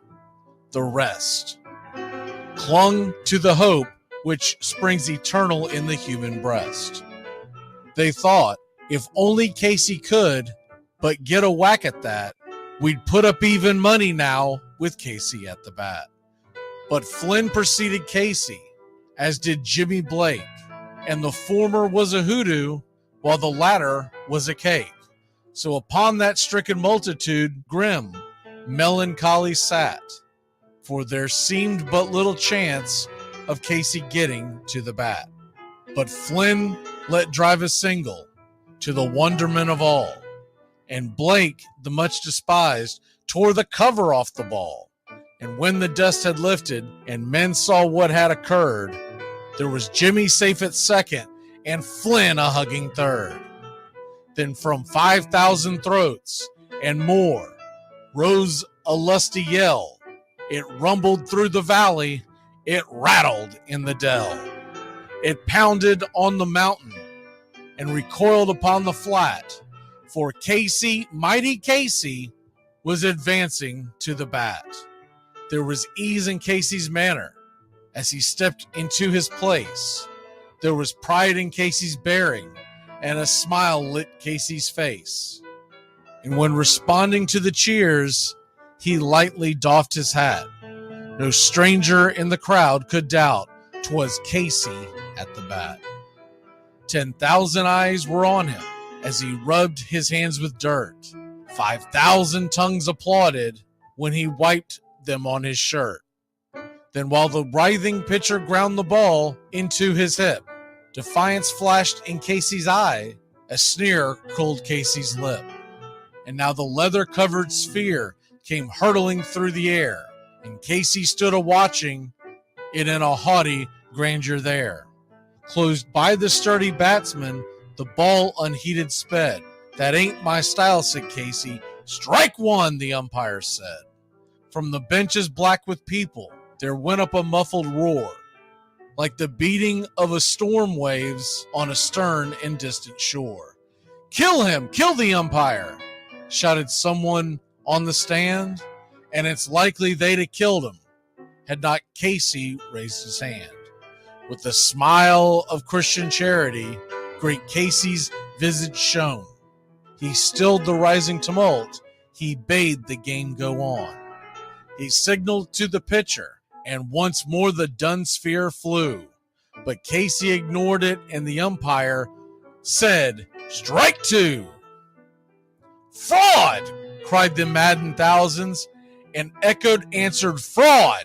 But one scornful look from Casey, and the audience was awed.